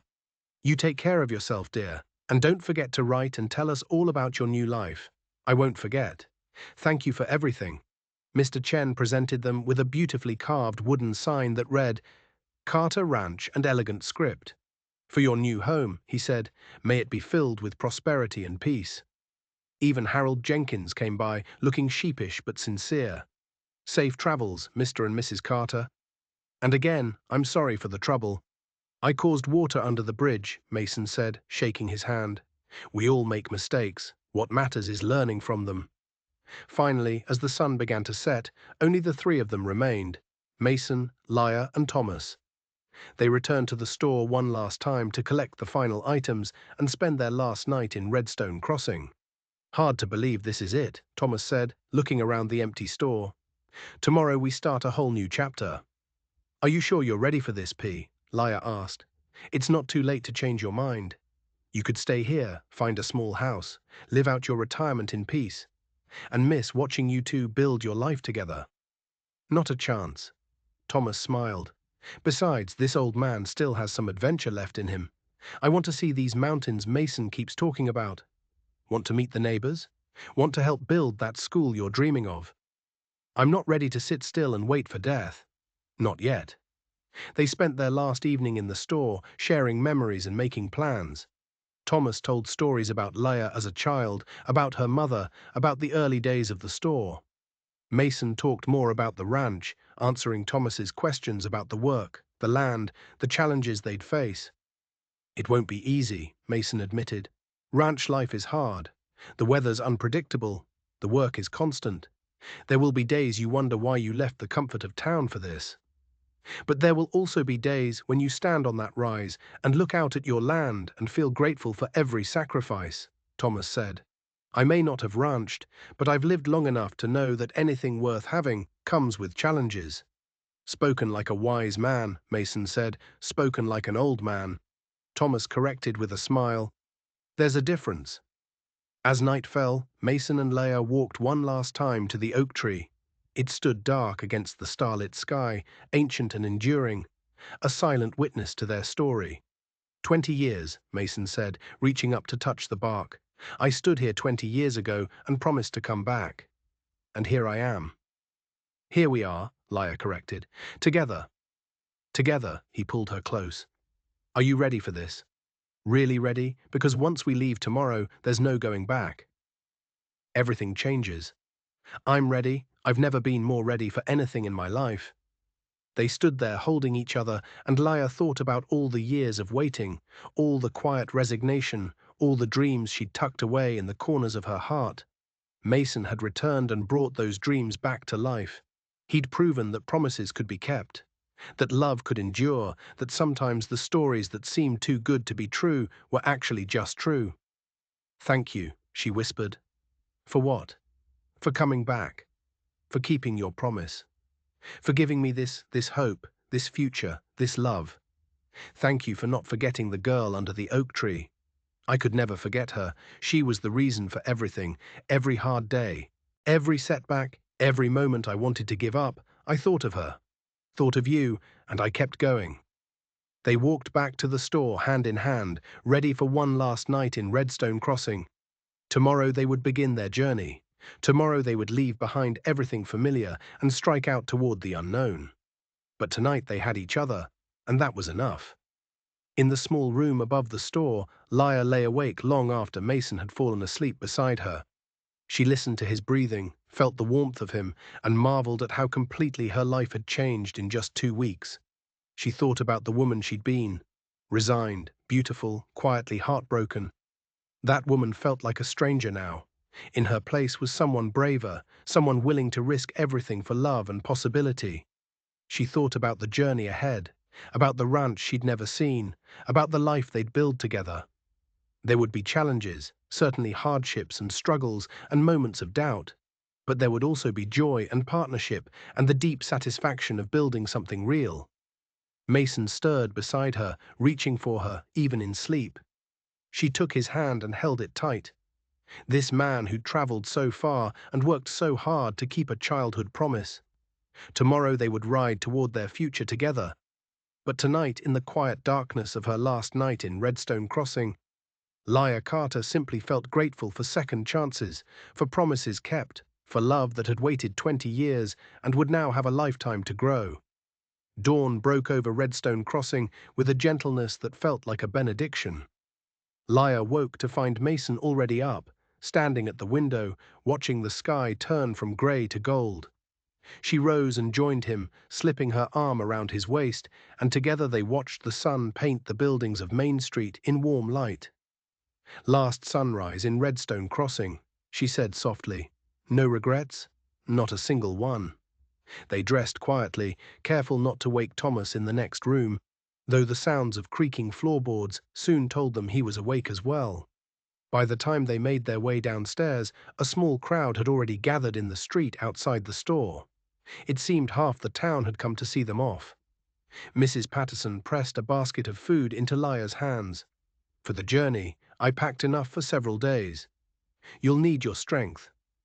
Mr. Chen offered Mason a pouch of tobacco. "For the evenings around the campfire, may your travels be safe and swift." Even young Billy Thompson was there, presenting Lyra with a drawing he'd made of the oak tree. "So you don't forget us, Miss Harwood. I mean, Mrs. Carter." "I could never forget," Lyra said, kneeling to hug the boy. "You be good and help your father. You hear?" The wagon was loaded and ready, 2 strong horses in the traces, and Mason's riding horse tied behind. Thomas supervised the final checks with the careful eye of a man who understood that small oversights could become large problems on a long journey. Satisfied that everything was secure, he climbed up onto the seat beside Mason, while Lyra settled in the back among their carefully packed belongings. Elias appeared just as they were preparing to leave. He looked tired, as if he hadn't slept well, but his expression was composed. "Wanted to see you off properly," he said, extending his hand to Mason. "Safe travels, Carter. Take care of them." "I will." "And Sheriff, thank you for everything, for being a good man, even when it was hard." Elias nodded, then turned to Lyra. "Be happy, Miss Harwood. That's all I ever wanted for you." "I will be. And Elias, you deserve happiness too. I hope you find it in Wyoming." "Maybe I will." He stepped back, settling his hat on his head. "Maybe I will."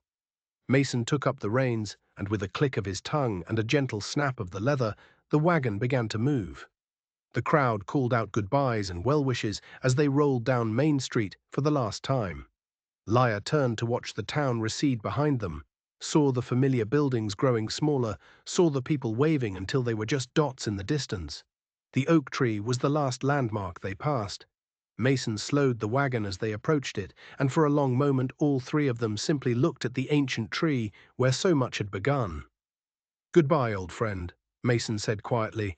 "Thank you for holding our promise safe all these years." Then they were past it, heading south and west toward New Mexico territory and the life that waited there.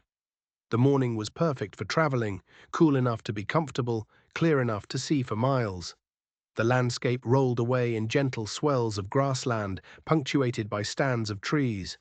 They passed other travelers occasionally, exchanging nods and brief greetings, but mostly they had the road to themselves. Thomas proved to be good company on the journey.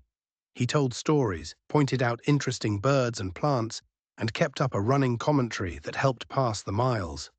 Mason was attentive to every detail, watching the horses for signs of fatigue, checking the wagon's wheels and axles during the rest stops, scanning the horizon for weather or trouble.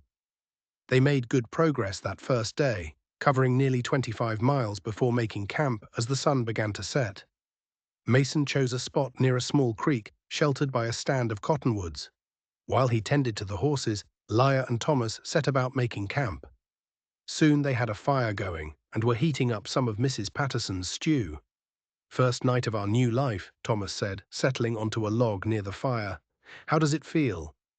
"Strange," Liah admitted. "Good strange, but strange. This morning I woke up in the only home I've ever known. Tonight I'm sleeping under the stars on the way to a place I've never seen." "Having second thoughts?" Mason asked, though his tone suggested he knew the answer. "No, just adjusting, taking it all in." They ate their meal as darkness fell and the stars began to emerge. The night sounds of the prairie surrounded them, crickets chirping, the distant howl of a coyote, the soft shuffle of the horses. It was peaceful in a way that made Leia realize how much noise and commotion she'd lived with in town. Out here there was space to think, to breathe, to simply be. "Tell us about the other ranches in the area," Thomas said to Mason. "The neighbors we'll have." "Well, there's the Johnsons about 5 miles east. I mentioned them before. Sam and Martha, good people. They've got 3 children, ages 6 to 12. Sam knows cattle and Martha makes the best sourdough bread I've ever tasted. They'll be good friends." And to the west, the Martinez family owns a spread about 8 miles out. They've been working that land for 3 generations. Don Diego Martinez is getting old now, but his sons run most of the operation. They know the country better than anyone, which waterholes last through summer, where the best grazing is, how to read the weather. I've learned a lot from them. Well, Mason continued describing their future neighbors. The widow Reynolds, who ran her late husband's ranch with iron determination. The young couple named Davidson, who were just starting out like Mason had. The scattered homesteaders trying to carve out small farms in the valley. It painted a picture of a community, small and spread out, but connected by the shared challenges of making a living from the land. That night, wrapped in blankets under more stars than Liah had ever seen, she felt the last of her anxiety fade away. This was right, this journey, this choice, this man beside her. It was all exactly right. The days that followed fell into a comfortable rhythm. They rose with the sun, traveled through the morning and early afternoon, then made camp in the evening. The landscape gradually changed as they moved south and west, the grasslands giving way to more rugged terrain, mesas rising in the distance, the air growing drier and cleaner. Mason proved to be an excellent trail guide. He knew where to find water, how to read the weather signs, when to push on, and when to rest. Thomas's health seemed to improve with each day on the trail, as if leaving behind the weight of the store had lifted years from his shoulders. And Leia found herself settling into the journey, learning the skills she'd need for ranch life. How to start a fire with damp wood, how to cook over an open flame, how to read the land the way Mason did. On the fourth day, they encountered a family traveling in the opposite direction. The man looked haggarded, his wife exhausted, their 3 children hollowed with hunger. They'd been trying to homestead in New Mexico territory, the man explained, but 3 years of drought had broken them. They were heading back east, back to family and farms that might actually support them. Mason shared their food and gave them supplies, more than he should have really, but Liah understood. There but for the grace of God, as her mother used to say. The man tried to warn them off. "It's hard country out there," he said, "harder than anything I've known." "Are you sure you want to do this?" I've been working that land for 5 years, Mason replied. I know what I'm getting into. Then I wish you better luck than we had. You'll need it. After they parted ways, Thomas looked thoughtfully at Mason. Does that happen often? Homesteaders giving up? Often enough. Ranching isn't for everyone. It takes a certain kind of stubbornness to stick it out when the weather doesn't cooperate, and the cattle get sick, and everything seems to go wrong all at once. And you've got that stubbornness. Mason smiled. I waited 20 years to keep a promise to a girl I knew for 10 years as a child. Yes, sir, I'd say I've got stubbornness. Fair point. They crossed into New Mexico territory on the 7th day. Mason pointed out the marker with visible pride, and Leia felt a thrill run through her. This was it, the beginning of their new home. The landscape here was dramatically different from anything she'd known. Red rock formations jutted from the earth like ancient monuments. Mountains loomed in the distance, their peaks still holding snow despite the summer heat. The sky seemed bigger somehow, more vast and endless. It's beautiful, Leia breathed. Wait until you see the ranch, Mason said. We've still got 3 days of travel, but every mile gets better. He wasn't exaggerating. As they pressed deeper into the territory, the land revealed itself in layers of stunning beauty. They followed a river valley where cottonwoods grew thick and green. They climbed into foothills where pine trees scented the air. They crossed meadows that would have been carpeted with wildflowers in spring. Even in the heat of summer, Leia could see the potential, could imagine how glorious this country must be when the rains came and everything bloomed. On the 10th day, Mason grew visibly more excited. He kept scanning the horizon, checking landmarks, calculating distances. Around midday, he turned the wagon off the main trail onto a smaller track that wound through a stand of pines. Almost there, he said. Maybe another hour. Leia's heart began to pound. After 10 days of travel, after 2 weeks of marriage, after 20 years of waiting, she was finally going to see the home Mason had built for her. She found herself both eager and terrified, hoping it would live up to the picture he'd painted, hoping she could be the partner he needed in this new life. They crested a rise, and Mason pulled the wagon to a stop. There, he said simply, there it is. Leia stood up in the wagon bed to get a better view, and her breath, Clear's throat, caught in her throat. Before them spread a valley more beautiful than anything she'd imagined. Green grass rippled in the breeze. A creek wound through it like a silver ribbon, catching the sunlight. Cattle grazed peacefully, and groups scattered across the meadow. And there, on a gentle rise overlooking it all, stood the house. It was exactly as Mason had described. 2 stories of honey-cold pine, a wide porch wrapping around 3 sides, windows that gleamed in the afternoon sun. Mountains rose behind it, purple and majestic against the endless blue sky. The whole scene looked like something from a painting, almost too perfect to be real. Mason, Leia whispered, it's incredible. You really think so? His voice held a note of vulnerability that made her love him even more.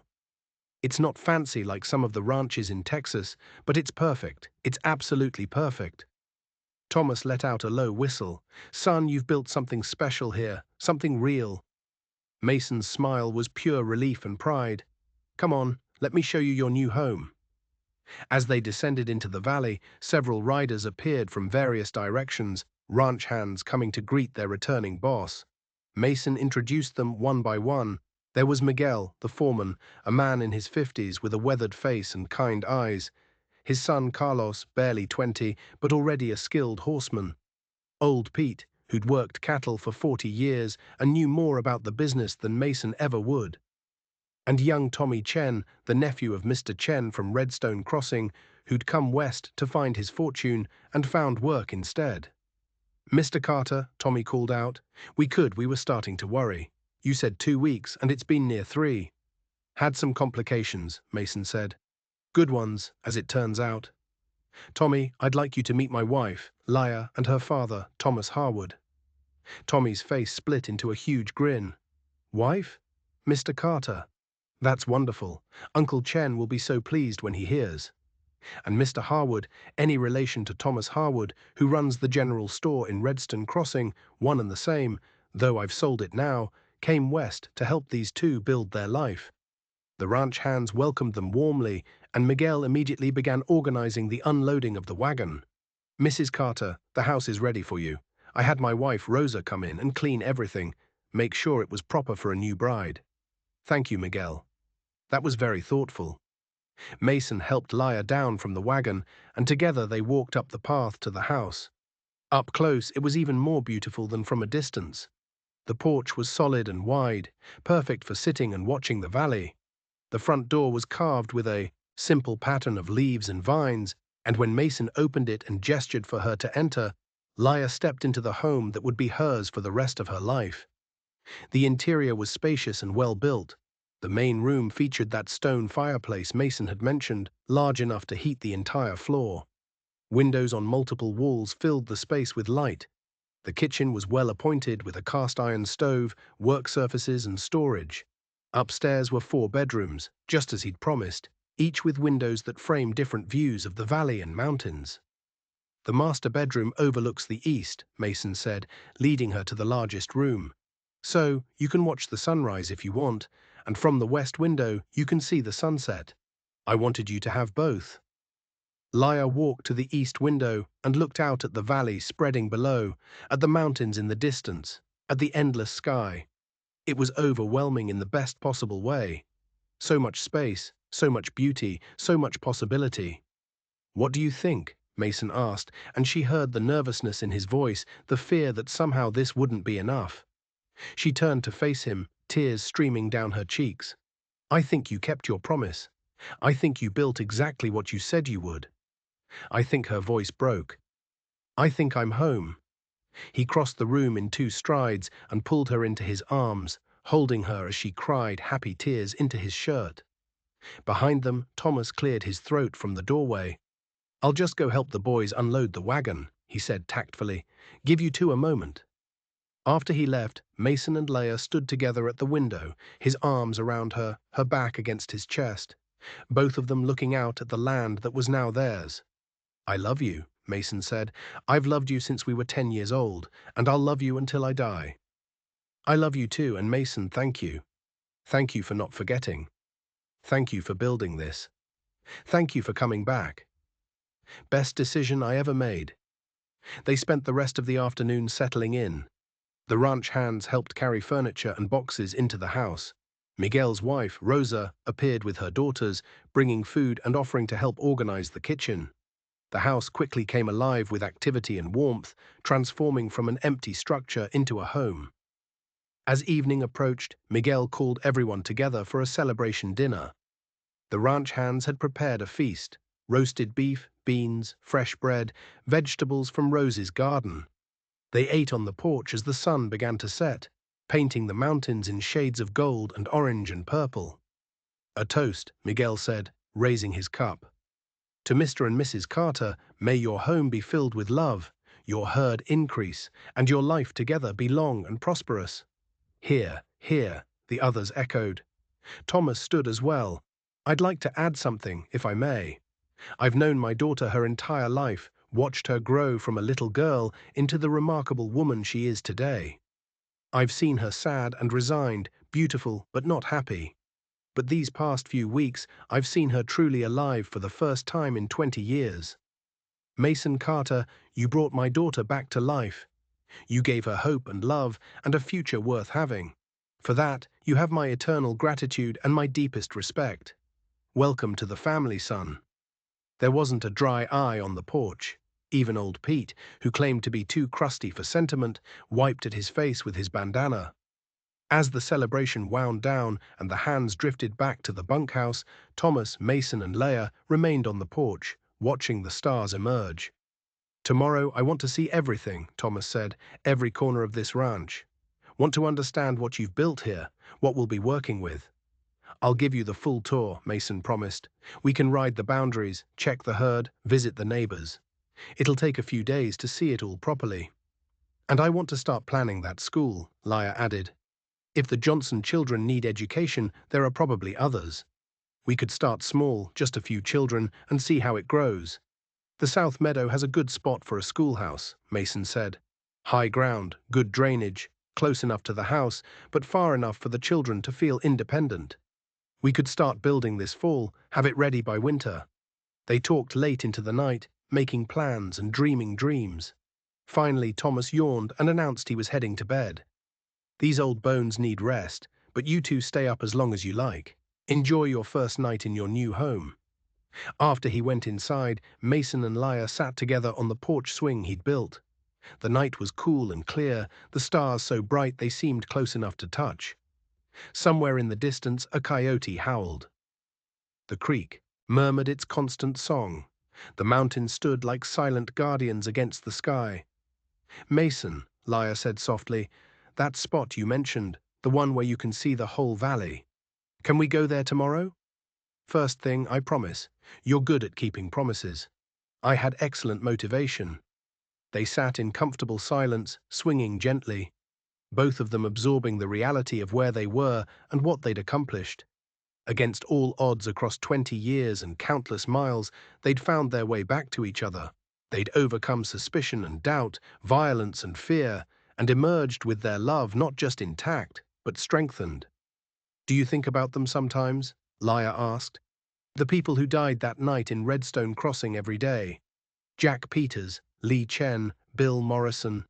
I think about how young they were, how much life they had ahead of them, and I think about how random it all was. That bullet could have found me instead of just grazing my arm. Then you'd be a widow after 2 weeks of marriage. Don't say that. I'm not being morbid, just realistic. Life is fragile, Lyra. We never know how much time we have. That's why I'm grateful for every moment with you. Why I'm determined not to waste a single day of whatever time we're given. She leaned her head against his shoulder. Then let's make a promise to each other. Let's promise to live fully, to work hard, but also to appreciate what we have. To build something lasting, but also to enjoy the present. To plan for the future while cherishing each day. I can promise that. And Lyra, let's promise to always remember where we started. That oak tree. Those two kids who didn't know anything about the world, but knew they belonged together. No matter how successful the ranch becomes, no matter how comfortable our life gets, let's never forget the promise that brought us here. Never, she agreed. That promise is our foundation. Everything we build will be built on it. They stayed on the porch until late, reluctant to end their first day in their new home. When they finally went inside and climbed the stairs to their bedroom, Lyra paused at the window to look out at the valley one more time. The moon had risen, painting everything in silver light. It was breathtakingly beautiful, and it was home. The days that followed were busy with the work of settling in and learning the rhythms of ranch life. Mason took Lyra on that promised ride to the high spot overlooking the valley. They went at dawn, watching the sun rise over the mountains and illuminate the land spread below them. This is where I came when I needed to remember why I was working so hard, Mason said. When everything seemed impossible, when I doubted whether you'd even give me a chance if I came back, I'd ride up here and look at this valley and think about bringing you here, showing you what I'd built, seeing your face when you realized I'd kept my promise. And was my reaction what you hoped? Better, so much better than anything I'd imagined. They sat on their horses side by side, watching the valley wake up beneath them. Lyra could see the house, the creek, the grazing cattle. She could see Miguel and the hands beginning their day's work. She could see the spot where the school would stand. And beyond it all, she could see the future. Years of work and growth, children running through the grass, the ranch prospering and expanding, a life built on love and kept promises. True to her word, Lyra began planning the school immediately. She visited the Johnson family and was welcomed warmly by Martha, who cried with joy at the prospect of proper education for her children. The Martinez family had grandchildren who needed schooling. Even some of the ranch hands had siblings or cousins who might benefit. We could start with 8 or 10 children, Lyra told Mason excitedly, and once word spreads, more families might move to the area. Good schools attract good people. Then we'll build the best schoolhouse in the territory, Mason promised. Thomas found his place in the ranch operations as well. He took over managing the books and supplies, applying decades of storekeeping experience to ranch logistics. He also began teaching some of the ranch hands to read in the evenings, starting with young Tommy Chen, who was eager to improve his education. Clear's throat. This is good, Thomas told Lyra one evening. This is what I needed. purpose without the constant pressure, contribution without the weight of ownership. I should have done this years ago. You did it when you were ready. That's what matters. The summer passed quickly. Mason taught Laya to ride properly, to read the land and weather, to understand the business of ranching. She proved to be a quick learner, unafraid of hard work or long days.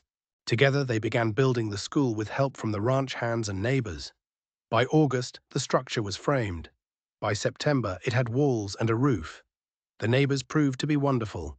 Martha Johnson became a close friend, visiting often and teaching Laya the finer points of frontier cooking and preserving. Don Diego Martinez, despite his age, rode over to offer advice and share wisdom accumulated over decades of working the land. The widow Reynolds proved to be sharp-witted and generous, always ready with help or supplies when needed. You found a good community, Laya told Mason one evening. These people care about each other. They do. Out here you have to. The land is too hard. The distance is too great to make it alone. We depend on each other. As autumn approached, the school was finished. It was a simple building, one large room with a wood stove, windows on 3 sides for light, and benches Mason had built himself. But to Laya, it was perfect. She'd ordered books and supplies from Santa Fe, spent hours planning lessons, and prepared herself for the challenge of teaching children of varying ages and abilities. The school opened in early October with 11 students, the Johnson children, 3 Martinez grandchildren, Tommy Chen's younger sister who'd come to join him, and several others from scattered homesteads. That first day, standing in front of her small class with a piece of chalk in her hand and her students' eager faces looking up at her, Laya felt a sense of purpose and fulfillment that rivaled anything she'd experienced. "Good morning, students," she said. "Welcome to Carter Valley School. I'm Mrs. Carter, and I'm delighted to be your teacher." The response was enthusiastic, if somewhat chaotic, but Laya didn't mind. She'd found her calling, and these children would be her legacy as much as any children she might bear. Speaking of which, she'd begun to suspect she might be pregnant. She hadn't said anything to Mason yet, it was too early to be certain, but she thought perhaps by Christmas she'd know for sure. The idea filled her with joy and terror in equal measure. A child, their child, a living proof of the promise kept, and the love that had endured. Winter came to the valley with snow that transformed the landscape into something from a fairy tale. The school operated through December, then closed for a month to let families hunker down through the worst of the weather. Laya used the time to rest and to confirm what she'd suspected. She was indeed pregnant, due sometime in June. She told Mason on Christmas Eve, wrapping the news in a small box as his present. When he opened it and found the tiny knitted booties inside, a gift from Martha Johnson, who'd somehow guessed before Laya had even been sure, his face went through a series of expressions: confusion, comprehension, and then pure joy. "Really? We're having a baby. We're having a baby." He picked her up and spun her around, laughing and crying at the same time. Thomas, watching from his chair by the fire, had tears streaming down his face. "A grandchild," he said wonderingly. "I'm going to be a grandfather." You already are one in every way that matters," Laya said, hugging him. "You've been the best father a daughter could ask for. Now you get to be the best grandfather too." That winter was hard but wonderful. The snow was deep. The work was constant. But the house was warm and full of love. Mason doted on Laya, treating her like she was made of glass, despite her protests that pregnancy wasn't an illness. Thomas prepared for his grandchild with the same methodical planning he'd once applied to inventory, reading every book on childbirth and child-rearing he could find. Building a cradle from cherry wood, knitting tiny sweaters under Martha's instruction, spring arrived with a rush of warmth and color. The meadows exploded with wildflowers, just as Mason had promised. Lupines and Indian paintbrush, colleens and wild roses. Laya walked through them carefully, her belly now obviously swollen, and thought about the child who would grow up surrounded by this beauty. The school reopened in March, but by April, Laya had to turn the teaching over to a young woman named Sarah Davidson, who was delighted for the opportunity. Laya was too far along to manage the children properly, and Doc Martinez, Don Diego's son, who'd trained as a physician in Mexico City, insisted she rest more. June arrived with heat and anticipation. Lia's time was close, and Martha Johnson had moved into the house to help when the baby came. Mason was simultaneously excited and terrified, wearing a path in the porch boards with his pacing. The baby arrived on a perfect morning in mid-June, coming into the world with a lusty cry that announced her determination to be heard. A daughter, perfect and healthy, with her father's grey eyes and her mother's dark hair. "What should we name her?" Mason asked, cradling the tiny bundle with a mixture of awe and terror. "Sarah," Lia said immediately, "after your mother, and Rose for my mother. Sarah Rose Carter. It's perfect. She's perfect. You're perfect." Mason looked at his wife and daughter with such love that Lia's heart felt too full to contain it all. Thomas held his granddaughter and wept openly. "She looks just like you did, Lia. Just exactly like you. Your mother would have been so proud." The summer passed in a blur of sleepless nights and overwhelming joy. Sarah was a good baby, healthy and happy, and the entire ranch seemed to revolve around her. The ranch hands brought small gifts: a carved rattle from Miguel, a soft blanket from Rosa, a tiny pair of boots from old Pete that wouldn't fit for years, but were perfect nonetheless. In August, Lia received a letter from Redstone Crossing. Mrs. Patterson wrote to share news. Elias had gotten married in Wyoming to a widow with 2 young children and seemed very happy. Mr. Chen's son had taken over running the store and was doing well. The town had recovered from the McClary gang attack, and a new deputy had been hired to replace Elias. Everyone sent their regards and wanted to know about the baby. Lia wrote back that evening, describing Sarah in detail, talking about the ranch and the school and the life they'd built. She tried to convey how grateful she was, how perfect everything had turned out, how worth it the risk had been. But words felt inadequate to express the fullness of her happiness. That fall brought another surprise.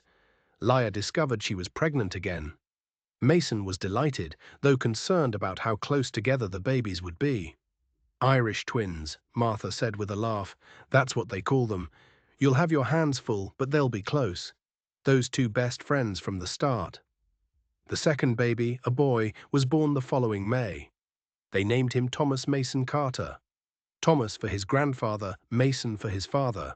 Where Sarah was serious and contemplative, little Tommy, as they immediately began calling him, was all smiles and mischief. "We're going to have our hands full with this one," Mason predicted, watching his infant son charm everyone who held him. "We certainly are," Lia agreed, "but I wouldn't have it any other way." The years that followed were full and rich. The ranch prospered under Mason's careful management. The herd growing year by year. The school expanded, eventually requiring a second teacher. More families moved to the valley, drawn by good land and good schools. A small town began to take shape around a crossroads about 3 miles from the ranch. Nothing as large as Redstone Crossing, but enough to support a general store, a church, and a blacksmith. Thomas lived to see his grandchildren grow into childhood, watching Sarah learn to read and Tommy learn to ride. He died peacefully in his sleep one winter night when Sarah was 5 and Tommy 4. They buried him on that high spot overlooking the valley, the place Mason had gone to remember his promise. It seemed fitting that Thomas should rest there, watching over the land and the family he'd helped create. "He was so happy here," Lia said at the funeral, standing between her husband and children. "These last years were the best of his life. He told me that more than once. He was a good man," Mason said, "the best father-in-law I could have asked for, and a wonderful grandfather." "Grandpa Thomas is with Grandma Rose now," Sarah said with the simple faith of a child. "They're watching over us." "Yes, sweetheart," Lia said, pulling her daughter close. "That's exactly right." Life continued its forward march. Sarah and Tommy grew tall and strong, joined eventually by another sister, Margaret, named for Margaret Castellano, who'd sent that crucial telegram, and then twin boys, who completed the family at 5 children. The house that had seemed so spacious when Lia first arrived was now full to bursting with life and noise and love. The ranch expanded as Mason had hoped, becoming one of the most successful operations in the territory. But he never let success change him. He treated his workers fairly, helped his neighbors generously, and always made time for his family. Every year on the anniversary of his return to Redstone Crossing, he and Lia would ride to that overlook and remember. Remember the oak tree. Remember the promise. Remember how close they'd come to missing this life entirely.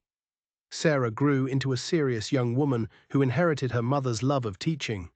She eventually took over the school entirely, expanding it further and bringing education to children throughout the valley. Tommy became a skilled rancher, learning everything he could from his father and from the old hands like Miguel and old Pete. Margaret surprised everyone by showing an aptitude for business, eventually managing the ranch's accounts and sales. And the twins, James and John, were inseparable troublemakers who kept the entire family on their toes. One evening, many years after that first journey to New Mexico, Lyra and Mason sat on their porch, watching the sun set over the mountains. They were older now, Lyra in her 50s, Mason approaching 60. Their children were grown, or nearly so. The ranch they'd built together had become their legacy. "Do you ever think about what would have happened if you hadn't come back?" Lyra asked. "If you decided after 20 years that the promise was just childish foolishness?" "Every day," Mason admitted, "I think about how close I came to not having the courage, how easy it would have been to convince myself you'd moved on, that I'd be interrupting a life you'd built without me. If I'd listened to my fears instead of my heart, I'd have missed all of this. Our children, our life together, this love that just keeps growing deeper. I'm so glad you didn't listen to your fears." "Me too. Though I have to say, even in my wildest dreams when I was building this place, I never imagined it would be this good. I thought if I could just win your heart, if I could just build you a comfortable home, that would be enough. I never imagined the depth of partnership we'd find, the family we'd create, the life we'd build together." Lyra took his hand, looking at the calluses and scars that told the story of decades of hard work. Her own hands were similarly marked by teaching, by raising children, by the 1,000 tasks that filled her days. They were the hands of people who'd worked hard and loved well. "Do you know what I think about?" she said. "I think about the woman I was before you came back. Resigned, going through the motions, convinced that quiet contentment was all I could hope for. And then you walked into that store and suddenly I was alive again. You gave me back myself, Mason. You gave me permission to want more, to be more, to risk everything for something real. We gave each other that. You could have chosen safety. You could have married Elias and had a perfectly nice life in Redstone Crossing. But you chose courage instead.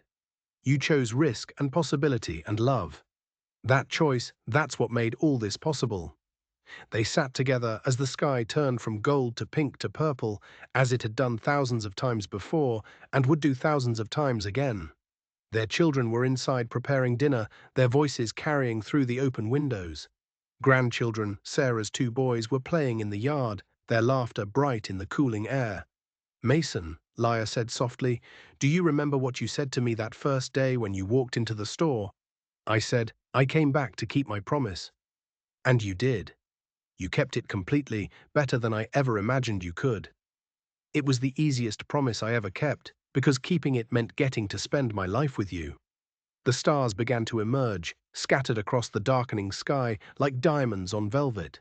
Somewhere in the distance, a coyote howled its lonely song.